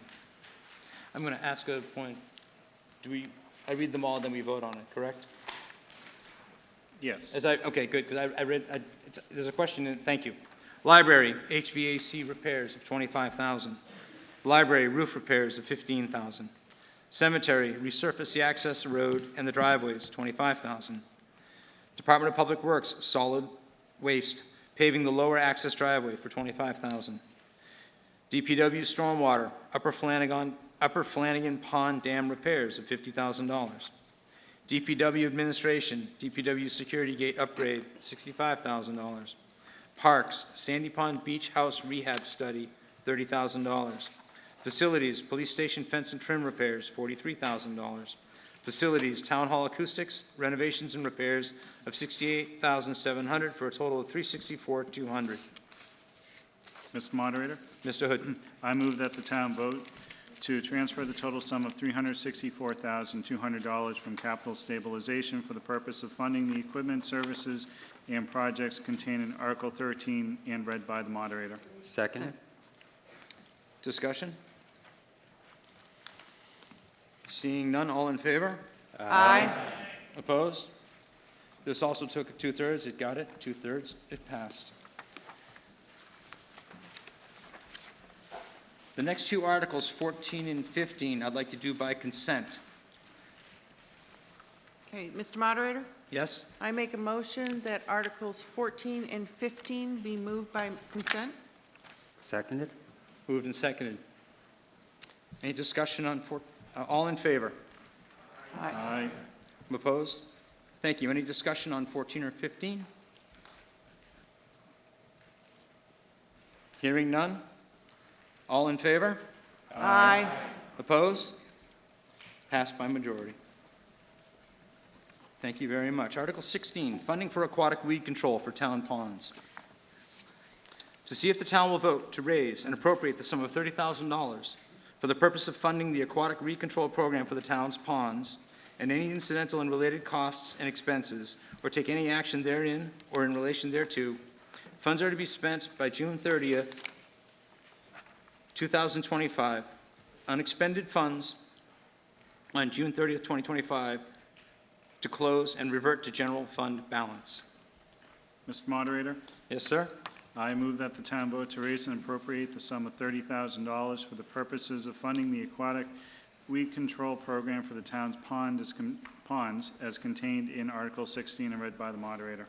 Seconded. Thank you, Mr. Hood. Thank you for the second. Discussion? Susan Tordella, 5 Hedgeway.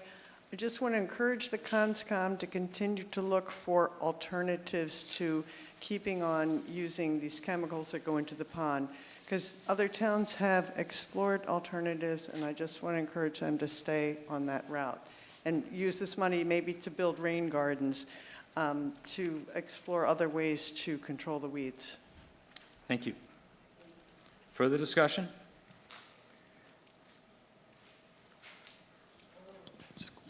David Kane, 28 West Street.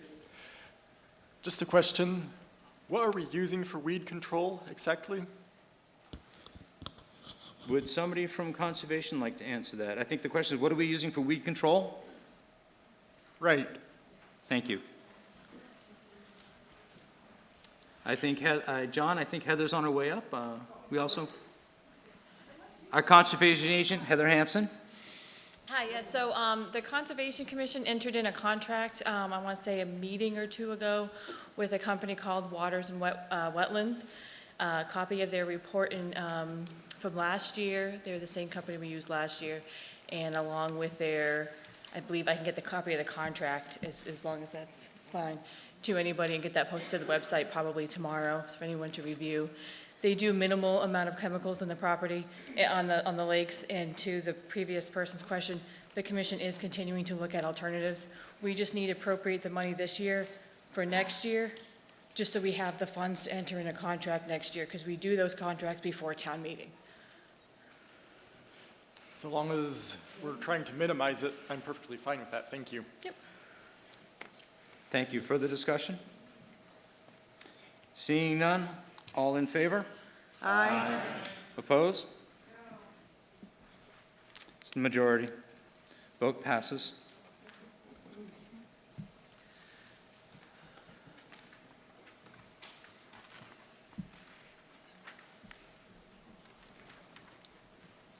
Mr. Moderator? Yes. Okay, I would like to make a motion to move Articles 17 and 18 by consent. Thank you. Seconded. Second. Move to consent for 17 and 18. All in favor? Aye. Opposed? Thank you. Any discussion on 17 or 18?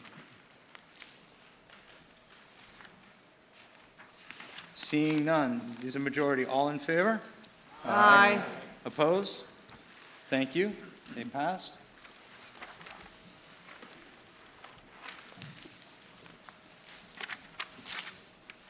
Article 19, UDAG, one of my favorite words.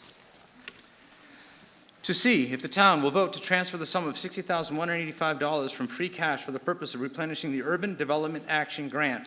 That's what UDAG stands for. Account for the following: Senior Center Feasibility Study, $31,000. Park Street Infrastructure and Design Study, $14,185. Fire foam PFAS removal, $15,000, for a total of $60,185. Mr. Moderator? Mr. Hood? I move that the town vote to transfer $60,185 from free cash to replenish the Urban Development Action Grant, also known as UDAG, account for projects contained in Article 19 and read by the moderator. Seconded. Thank you. Do we have any discussion on Article 19? Yes? Mrs. Tillotson? Bonnie Tillotson, 15 Oak Ridge Drive. Just a question on the PFAS removal. Where is this being done? Where is the PFAS removal being removed from, and how much is, what is the square sort of area? Mr. Moderator, please. Through you to Ms. Tillotson's question. This was to remove the fire foam that was in one of the fire engines. The chief determined that it contained PFAS, and the town wanted to clean that and abate that, so that $15,000 was to dispose of that. So it's not on land, it was actually in one of the fire foam trucks. Thank you, Mr. Thank you, Mr. Pomprion. Further questions? Seeing none. All in favor? Aye. Opposed? It passes.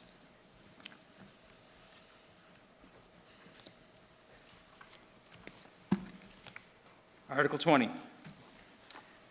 Pay down balance of maturing bond anticipation note ban. To see if the town will vote to transfer the sum of $565,000 from free cash for the purpose of paying down the balance of a maturing bond anticipation note, or take any action thereon or in relation thereto. Mr. Moderator, Yes, Ms. Livingston. I move that the town vote to transfer $322,565 from free cash for the purpose of paying down the balance of maturing bond anticipation note, also known as BAN, renewing in the fall of 2023 as contained in Article 20 and read by the moderator. Second. Thank you. Any questions on this? Any discussion? Hearing none, all in favor? Aye. Opposed? Passes by a majority. Thank you. Article 22. No, 21. I'm sorry, Article 21. Thank you. Stabilization Fund. To see if the town will vote to transfer $1,098,073 from free cash or such other sum or sums of money, with $348,073 to be credited to the stabilization fund under the provisions of Chapter 40, Section 5B of the general laws, and $750,000 to be credited to the capital stabilization fund for the town's financial policies, or take any action thereon or in relation thereto. Mr. Moderator, Yes, Mr. Copeland. I move that the town vote to transfer $1,098,073 from free cash with $348,073 to be credited to the stabilization fund and $750,000 to be credited to the capital stabilization fund, as contained in Article 21 and read by the moderator. Second. I'm sorry, Mr. Copeland. I'm not sure I heard you. 1,098,073 was the number? Yeah, thank you. I made noise and didn't hear you. I just want to make sure we covered the numbers. Thank you very much. So it's moved and seconded. Any discussion on this? Seeing none, all in favor? Aye. Opposed? Passes by majority. Mr. Moderator, Yes, Mr. Hood.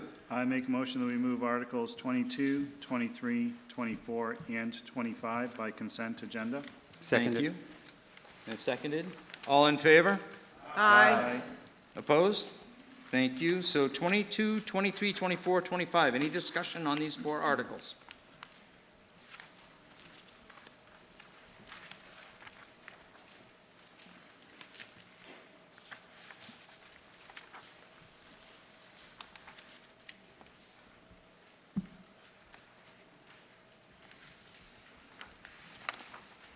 Seeing none?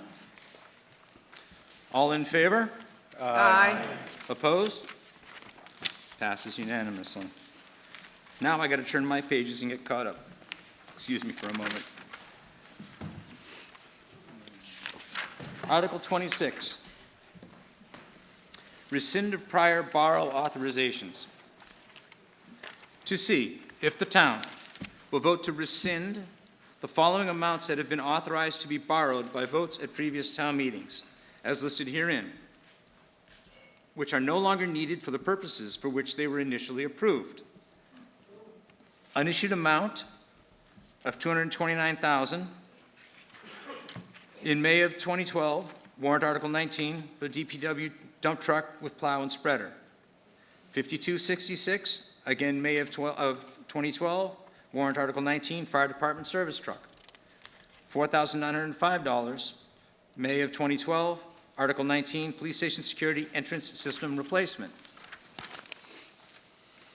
4425, same date and article, water, 1-ton cab and chassis utility vehicle. It's water department. 35656, May of 2012, sewer department, number 3, RAS pump and controls replacement. $2,958, May of 2012, Article 19, sewer, the hydrojetter, sewer department. 1642 in May of 2012, Article 19, solid waste, 1-ton dump truck with plow. $11,462 in May of 2012, Article 20, street signs. $1,186, May of 2013, Article 18, the fire chief vehicle. $4,072 in May of 13, Article 18, police administration vehicle. $150 in May of 2013, Article 18, DPW asphalt recycling mixer. $1,950, May of 2013, Article 18, a Parks Department equipment truck, Parks Department equipment, a tractor. $5,100 in May of 2014, Article 20, fire ambulance cardiac monitor. And $115,000 in May of 2016, Article 20, on the police station roof, or take any action there on or in relation thereto.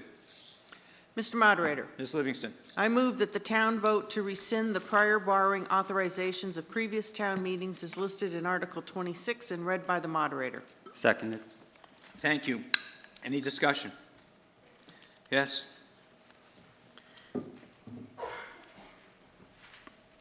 Laurie Sable, Winthrop Avenue. I can read it, but I don't understand what this is about. Is this somehow going to give me some of my tax money back? Or what is the purpose? Mr. No, Moderator? it sounds wasn't funny. It's a trying- great question, Lori. Okay, thank No, it's a you. great question. Barbara, please. Barbara Tierney. Through you, Mr. Moderator. Very good question, thank you. So this is a housekeeping item. There is no financial impact for this article.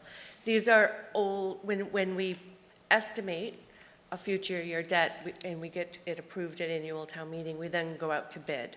Sometimes those bids are lower than what was estimated. When that happens, we do not borrow for the amount we don't need.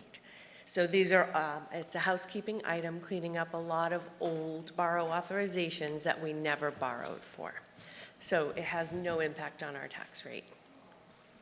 I'm sorry. Ms. Tierney? The good news is it didn't affect your tax rate the other way either. I was going to say, Ms. Tierney, if I may, Yeah. we never borrowed the money, we never incurred the cost of the Correct. money, and she's cleaning up It's the numbers. It's a housekeeping item. Yeah. Is that fair? Thank you. And yeah, Lori, I'd like to get a check, but this is in Alaska, so. Mr. Kern? Dennis Kern, Pleasant Street, Nair.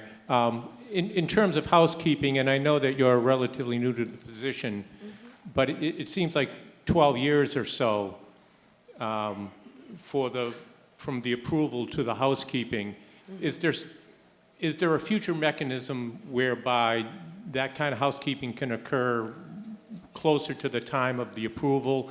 And I know that most of these sums are relatively minor, given a $36 million budget. But I could imagine a case where if the housekeeping isn't done, there may be a substantial unissued amount, which might have some impact on a current year budget. Thanks. Through you, Mr. Yes, Moderator. please. So we are in the process of trying to create a system where every few years we do go back and do some cleanup articles. Yes, Thank you. thanks. Anyone else? Further questions? Thank you, Ms. Tierney. All in favor? Aye. Opposed? Article passes by majority. Article 27, Community Preservation Act. To see if the town will hear and act on the report of the Community Preservation Committee on the fiscal 2024 Community Preservation Act budget and appropriate from the estimated FY 2024 Community Preservation Fund revenues. A sum of money equal to 5% and not to exceed $55,150 to meet the administrative expenses and all of the necessary and proper expenses of the Community Preservation Committee for fiscal year 2024. And further, to reserve for future appropriation from the estimated FY 2024 Community Preservation Fund revenues the following sums of money as recommended by the Community Preservation Committee for each of the following purposes. A sum of money equal to $110,300, 10%, more or less, for acquisition, creation, and preservation of open space excluding land for recreational use, and a sum of money equal to $110,300, 10%, more or less, for acquisition, preservation, restoration, and rehabilitation of historic resources, and a sum of money equal to $110,300, 10%, more or less, for acquisition, creation, and preservation in support of community housing. And the remainder sum of $716,950, 70% less administrative expenses for the undesignated fund balance, or take any action thereon or in relation thereto. Mr. Moderator. Mr. Copeland. I move that the town vote to appropriate the estimated fiscal year 2024 community preservation funds as follows. $55,150 to meet the administrative expenses and all other necessary and proper expenses for the Community Preservation Committee for fiscal year 2024. $110,300 for reserve for acquisition, creation, and preservation of open space, excluding land for recreational use. $110,300 for reserve for acquisition, preservation, restoration, and rehabilitation of historic resources. $110,300 for reserve for acquisition, creation, and preservation and support of community housing. $716,950 for the undesignated fund balance, as contained in Article 27 and read by the moderator. Seconded. Thank you. Moved and seconded. Questions? Yes, please. Becky Miller, Fletcher Street. I have a question about the community housing. Can you explain if that is the same as affordable housing or if that's something different? That's a great question, and I'm going to ask Janet Providakis from the CPC to come forward and talk about it, if she will.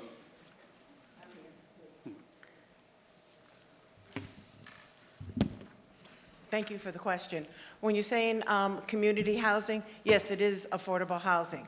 We go ahead and we work side by side with any of the, let's see. It has to have some sort of, what's the word I want to use? Agreement with, I'm trying to think, I'm looking at, subsidized, yes, thank you. Got that word in my head. Some sort of subsidized housing one way or another. So when you look at the new project, Ayer Commons, that is going to be starting over at Fitchburg Road, that will go ahead and has already been approved for CPC or CPA funds, and I know that they'll be coming back when they have their phase 2. So community housing is associated with the affordable housing. Does that help? Okay. Janet, the rental relief program is CPC funded. Oh, for sure. So you might want to just talk about that for a moment, if you don't mind. Right. I mean, because the CPA also funds the Affordable Housing Trust, and right now they're helping out with any type of rental assistance, and they're going to be, going ahead and looking possibly for increased monies for the trust so that we might be able to purchase land quickly just for housing, like we have for Conservation Fund. So. Thank you. Okay, welcome. Is another question? Coquinos, Mandalore Road. Mr. Moderator, this is, I got a couple of questions on this. This is a total of approximately $1 million. Do I read the numbers right? Mm-hmm. And what is that money in the budget already and we're just continuing? Or this is additional, and what's the impact on the tax rate of this $1 million? If you don't mind, Janet? No, I don't mind. The CPC funds come out of property taxes. It's a surcharge on your property tax. Approximately 3-4 years ago, we had it increased to a 3% surcharge. That is, again, the town approved it, and it is, so it's not going to, when I say it's not going to increase basic tax, it's a surcharge on the tax. Excuse me, sir. It's built in. There's also a matching, isn't there a match from the Commonwealth? Right, and the other reason why we went to 3% is this year we got 68% of a match from the state. If you're at 1%, it ended up being about 28% match. So approximately then there would not be no further increase in our tax rate. It is in the tax bill already, sir, yes. Okay. Correct. Thank you. Thank you. Thank you, Janet. No problem. Susan Tordella, Hedgeway Street. So 700,000 is not being spent? Oh, no, this money goes inside, I'm sorry. By all means, Janet, I'm sorry. It's undesignated. Correct, and the reason why we put it in undesignated is that when it goes in each one of these categories, you have to spend it for that category. If we keep in undesignated, we can then tap that for any of the categories. Okay, you have to do the 10% for each single one of the categories, so we do that amount. The rest is undesignated, so if there's a project that comes up that now has more requests for funds, and we only have, I can give you, like right now, we only have, say, in historic resource in that category is 160,000. If all of a sudden there's a big project that's over 250,000, some of it's got to come out of that undesignated. How much more is in the undesignated?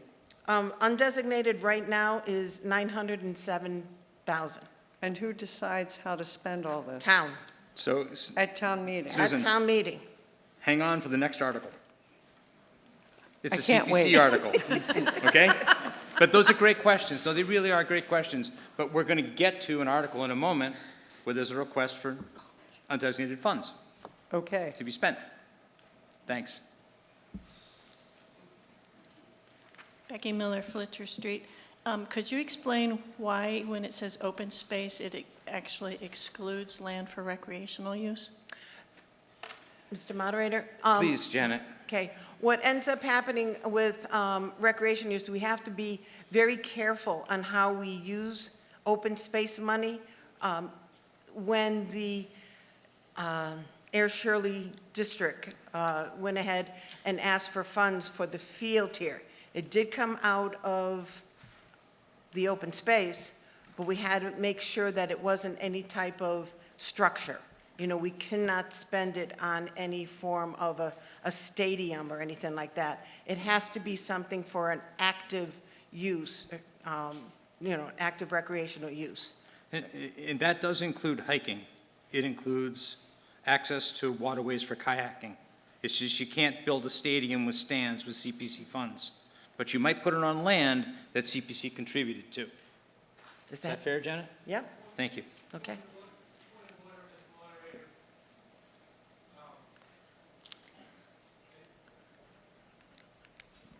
And I understand that you're well-meaning and have a lot of useful information for this body to have. But in your role as moderator, I think it more appropriate that you moderate the discussion and not provide additional information outside the information that's coming from the relevant department heads or, the questions that are coming from the audience. Thank you. Further discussion on this article? Hearing none, all in favor? Aye.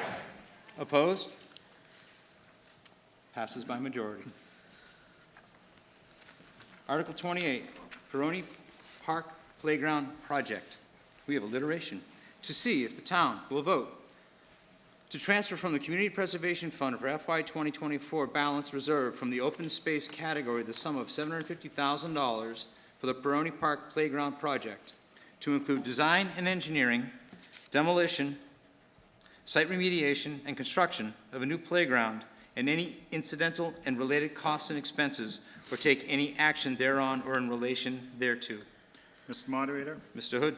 I move that the town vote to transfer $750,000 from the Community Preservation Fund fiscal year 2024 balance reserve from the open space category for Peroni Park Playground Project to include design and engineering, demolition, site remediation, and construction of a new playground and any incidental and related costs and expenses as contained in Article 28 and read by the moderator. Seconded. Thank you. Questions on this article? Yes. Becky Miller, Fletcher Street. Is there a presentation about the new playground? Jeff?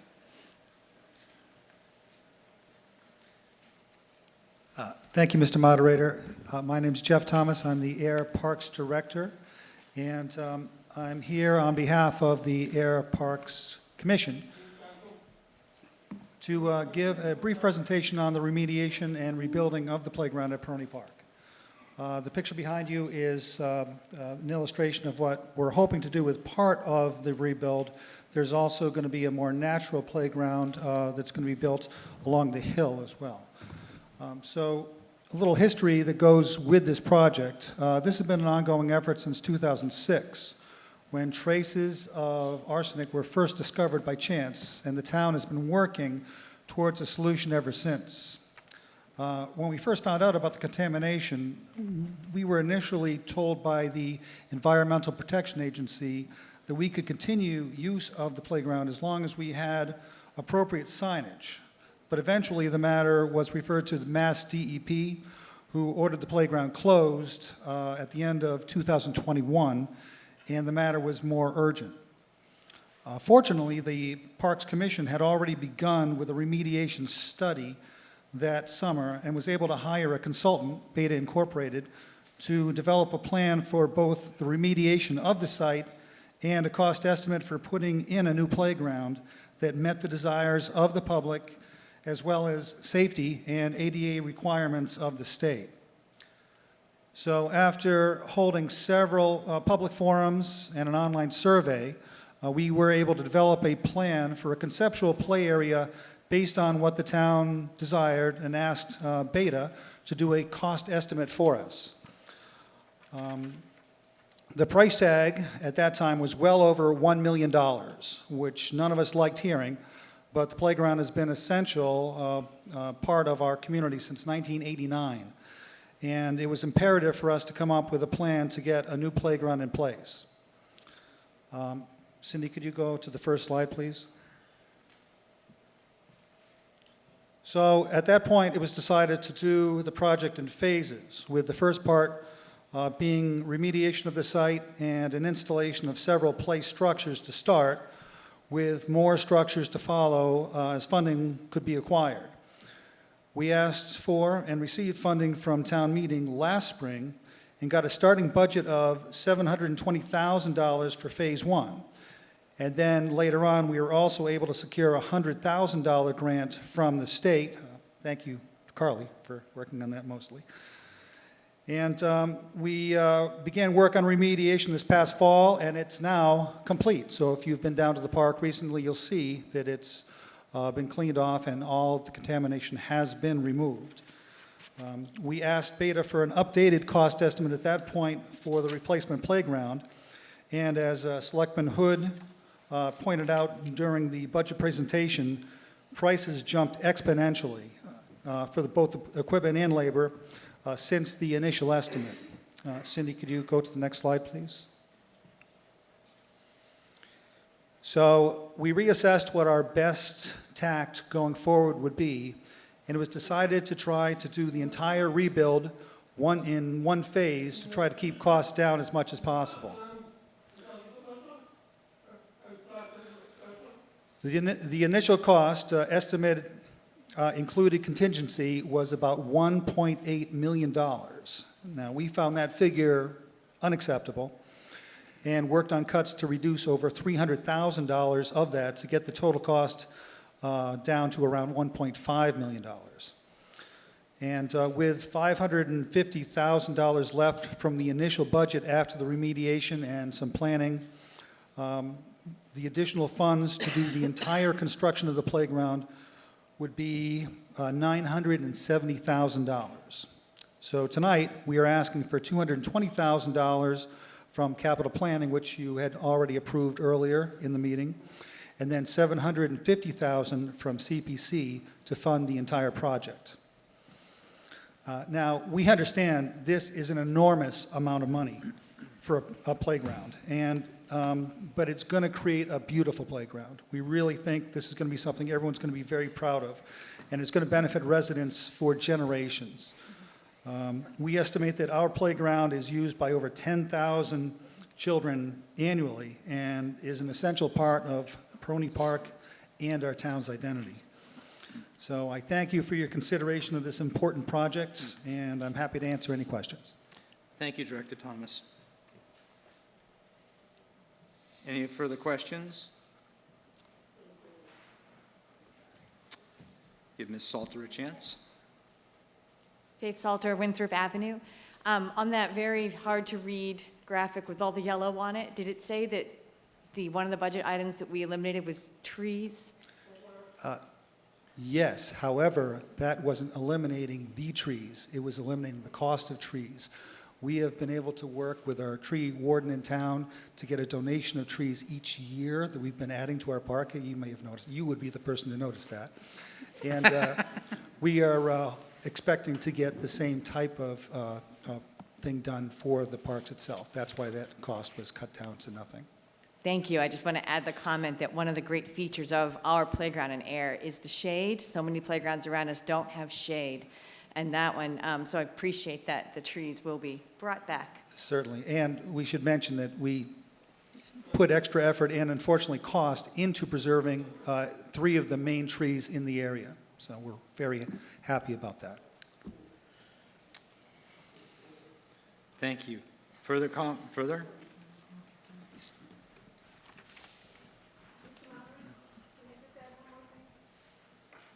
Oh, yeah, I'm sorry, I thought I heard, but Mr. Kern is coming forward for a question.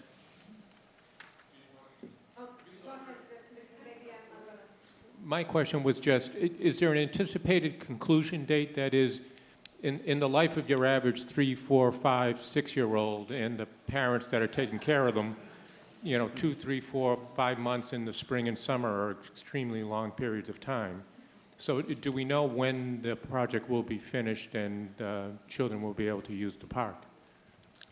Mr. Moderator? Please. We're expecting to have and hoping to have an aggressive timeline on this. Once we get approval of our funding, we've been talking to our friends at Beta, who we've been working with on this project, to try to get a proposal out to a contractor as quickly as possible once we get that funding. So to answer your question more specifically, ideally we're hoping to get it done by the fall. Thank you, Director Thomas. Janet, did you?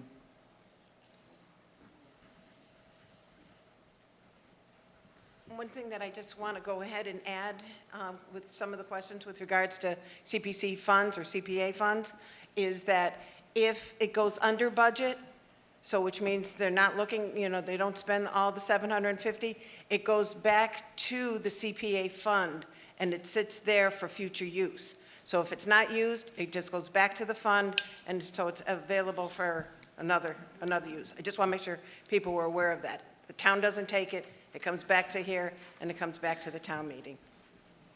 Thank you, Janet. Further questions, discussion? Laurie Sable, Winthrop Avenue.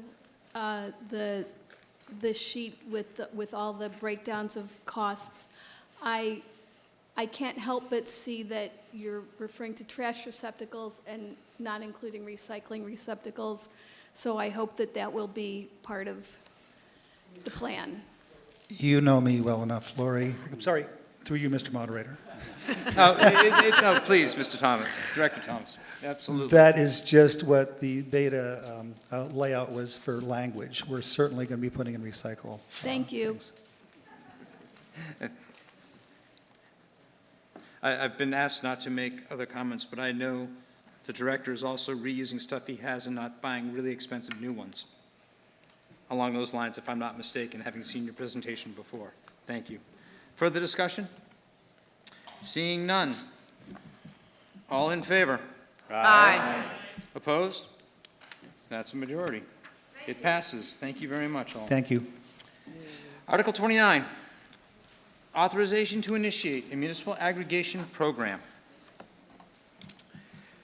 To see if the town will vote to initiate a municipal aggregation program to aggregate the electrical load of interested consumers within the boundaries of the town pursuant to Mass General Law, Chapter 164, subsection 134, or any other enabling legislation, and authorize the Select Board to 1, enter into one or more agreements with one or more consultants to assist the town with the development, implementation, and administration of such aggregation program for a term of up to or more than 20 years. 2, enter into one or more agreements with one or more electricity suppliers for terms of up to or more than 20 years for the purchase of electricity for the aggregation program. And 3, take any actions and execute any other documents and ancillary agreements necessary, convenient, or appropriate to accomplish the foregoing, and to implement and administer the aggregation program and consultant electricity supply agreements, which agreements and documents shall be on such terms and conditions, and for such consideration as the Select Board deems in the best interests of the town, or take any action thereon or in relation thereto.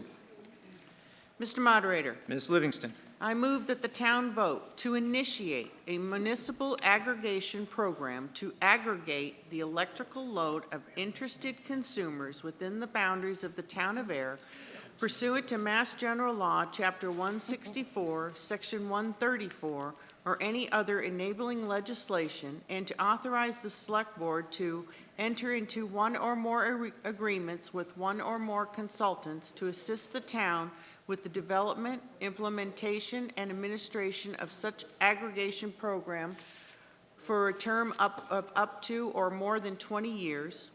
enter into one or more agreements with one or more electricity suppliers for terms of up to or more than 20 years for the purchase of electricity for the aggregation program, and take any actions and execute any other documents and ancillary agreements necessary, convenient, or appropriate to accomplish the foregoing and to implement and administrate the aggregation program and consultant electricity supply agreements, which agreements and documents shall be on such terms and conditions and for such consideration as the Select Board deems in the best interest of the town as contained in Article 29 and read by the moderator.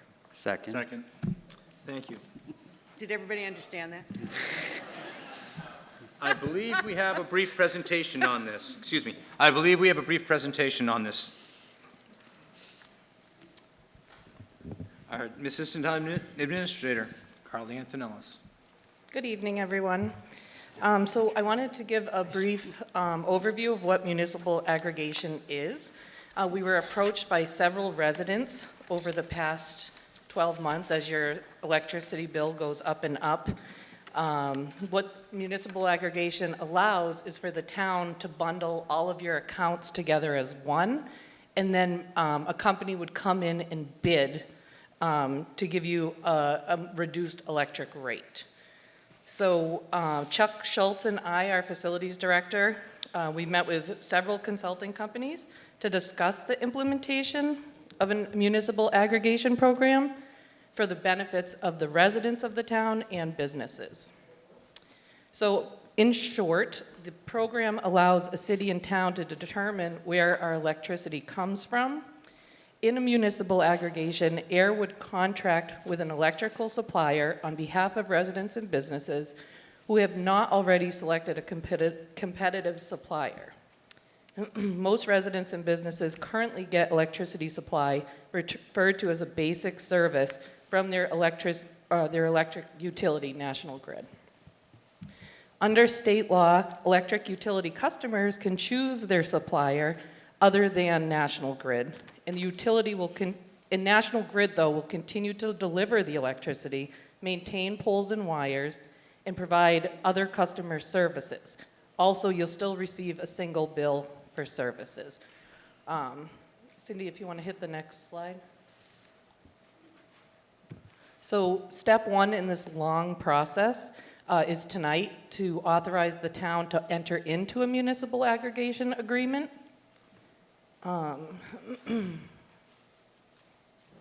So if we are approved tonight, we will enter into an agreement with a consultant. We have chosen Colonial Power Group after meeting with several. I'll get into that a little later. Then a very long and public process will begin to take shape. The consultant and with input from the town will develop the plan. We have to post it, public input, public information sessions. Once the town is okay with the plan, the select board will vote to approve. Then we have to send it to the State Department of Public Utilities for their review and approval.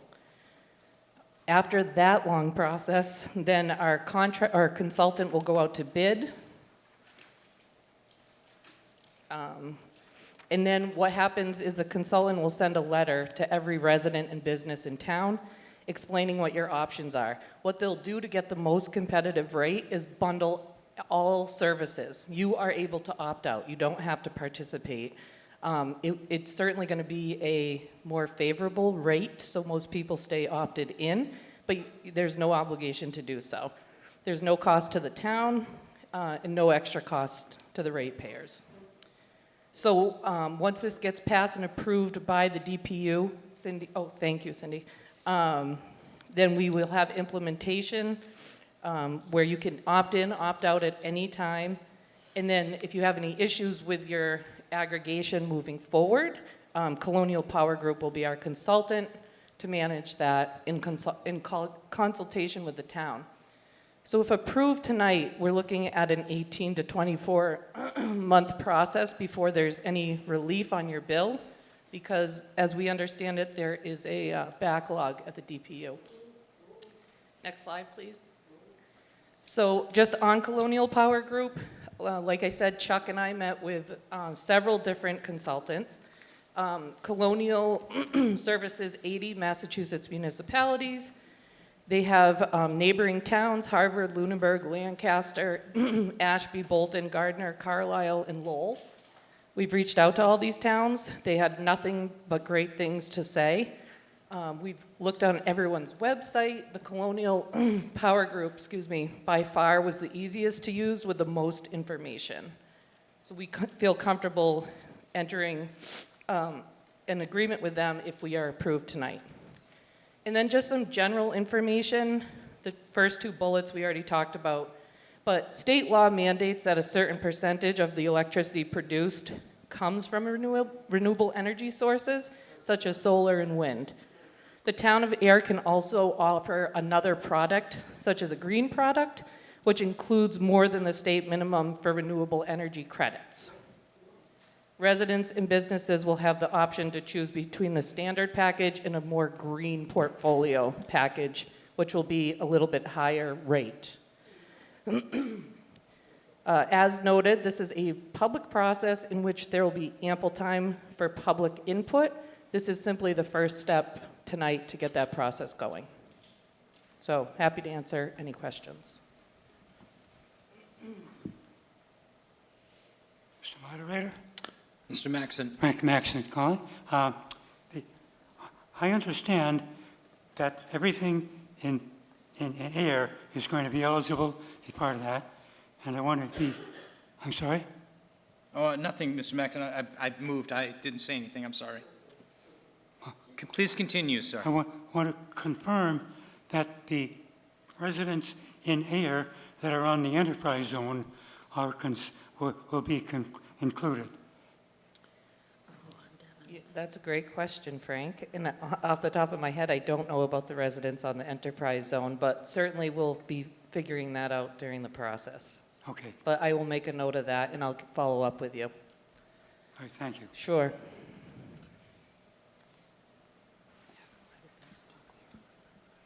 Susan Tordella, Hedgeway Street. So it's basically a contract for a bulk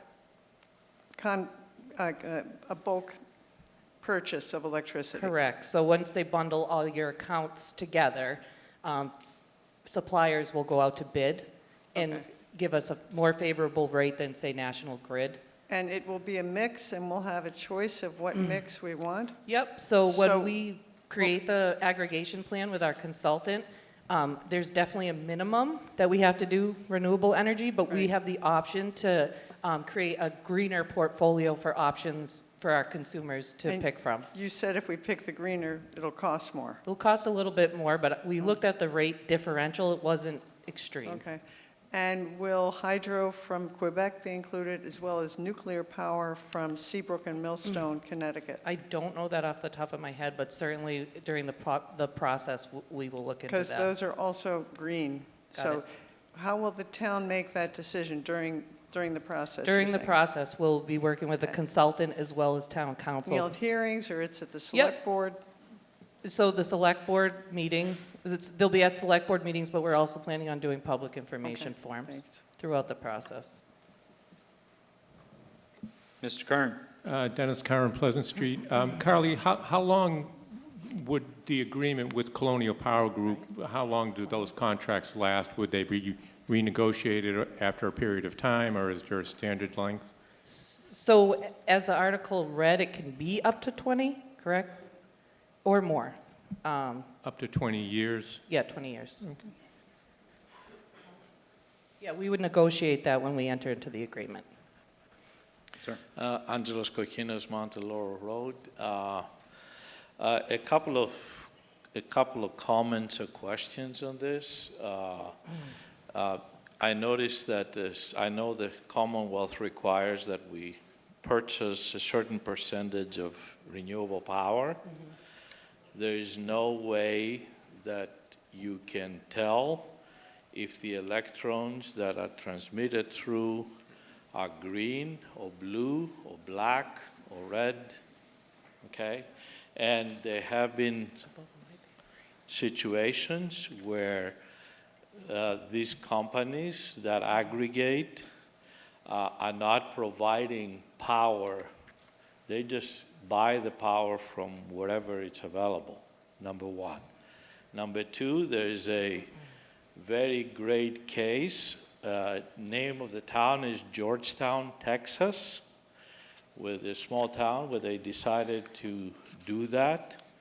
And what they found was that after a certain number of years, the bill came back and it was extremely high because the aggregator had a little comment on the bottom, fine print, that said that if they couldn't get the power from the price that they said they were, the town had to subsidize it. So a couple of comments on that I would like Mr. Commentator to, for us to be thinking about. And last but not least, I would have appreciated personally if we could have seen the study or the proposal that these people provided. We don't have a formal one yet. We can't do that until you guys authorize us to move forward with the proposal. So this is the first step. So are we authorizing, Mr. Moderator, that once we give that authorization, is it authorization for the entire project or just for the study? No, for the entire process to begin. Well, I think, how can we authorize a project like that without having a study to see what the impact is and without studying? I think, if I may, and Carly, by all means, step in. They can't do anything without permission of the town meeting. I understand that, Mr. Moderator. May I please? Yes, please. But I think what they're asking for is permission to enter into it to, at some point in the future, offer the townsfolk an aggregation product. I don't think they're asking to be allowed to make the decision on your behalf for what power generation company you use. Am I correct? Right, so right now you could go out and source your own energy. That's legal since 1997 in Massachusetts. What we're asking for tonight is the ability to start this public process, which will have public input. As far as small print, town council has led us to this point. They'll continue to lead us. They read everything 7, 8 times. We make sure everything is in the best interest of the town. But our end goal is to provide electric relief, or rate relief for businesses and property owners. We're not looking to increase that by any means. And if I may, it's a choice of anybody, of any consumer. Correct. Nobody has to use this choice. Right, you're able to opt out and then opt back in if you choose. There's no penalty, there's no deadlines. You can opt in or out at any time. Does that help, sir? Well, it does help, although I would, again, go back to the gentleman's comment, Mr. Moderator, that you are to moderate, not to Excuse me, sir. provide. I would like to ask the town council if I am overstepping my boundaries, sir.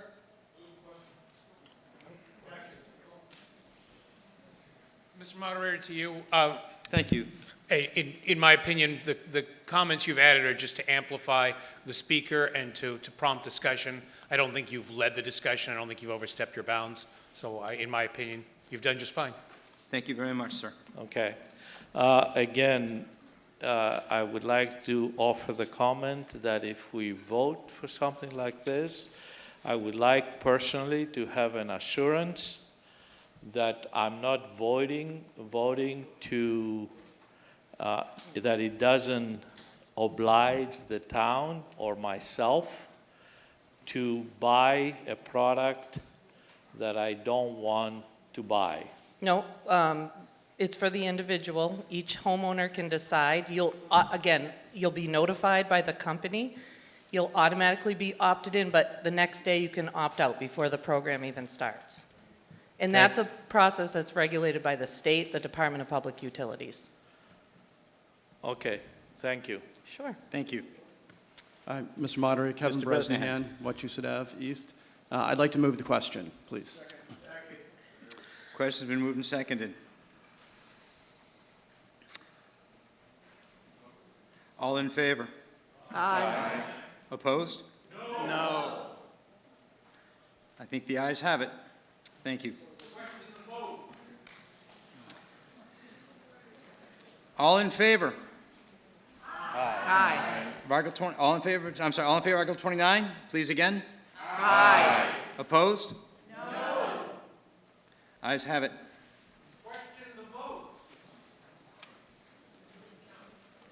I need some tellers, please. Let me see if I can find tellers. Mr. Audi, would you please? Mr. Krantz, thank you. Janet, are you coming down to help me with the audit? Thank you very much. I'm glad you're still here. Yes. Oh, and being reminded, we need 7 people to question the vote by town meeting time. Thank you. Point of order, Mr. Moderator. Yes? The reason that I question the vote is it's been my understanding that if there was someone standing at the microphone waiting to provide input on a warrant article, that the moderator would not terminate the debate until that person was finished speaking.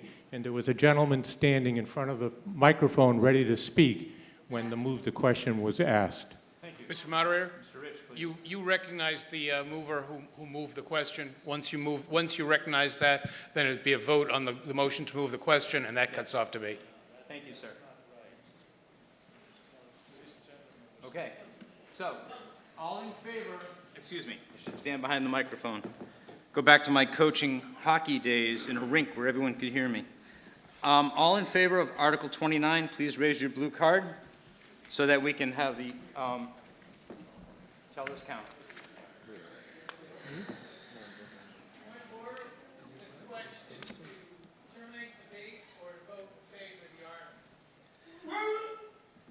Mr. Rich, please. Mr. Moderator, at this point, we're voting on the article. We're voting on the article. Let me explain what happened. So we go under the town meeting time for town meeting. A question of the vote requires 7 people. So we're now going to vote on the article itself. Please hold your card up in the affirmative.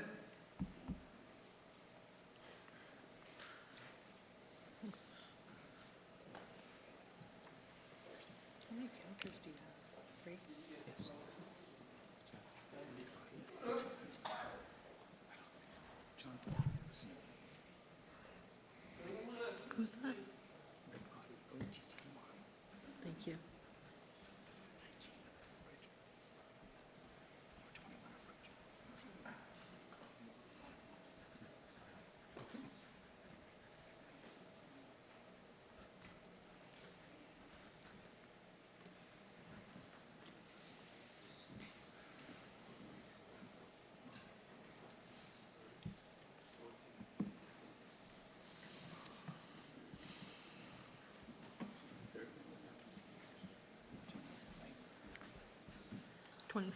Yes. 30, 14, and 24? Okay. Those opposed, please raise your cards.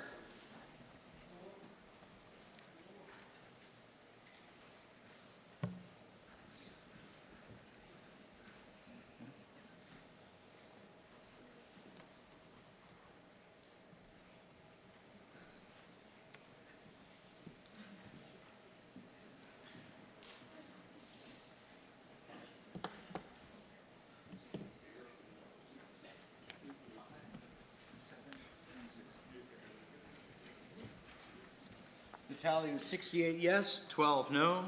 That passes by simple majority. Thank you. Mr. Moderator, Yes, sir. I'd like to make a motion that we adjourn at 9:35. Excuse me. Second. I'm sorry. Would you accept a friendly amendment to a motion to dissolve? A motion to dissolve? To dissolve. Okay. Yeah, it's town meeting, got to dissolve it. I'll make a motion to dissolve at 9:35. Seconded. Second. All in favor? Aye. Thank you very much.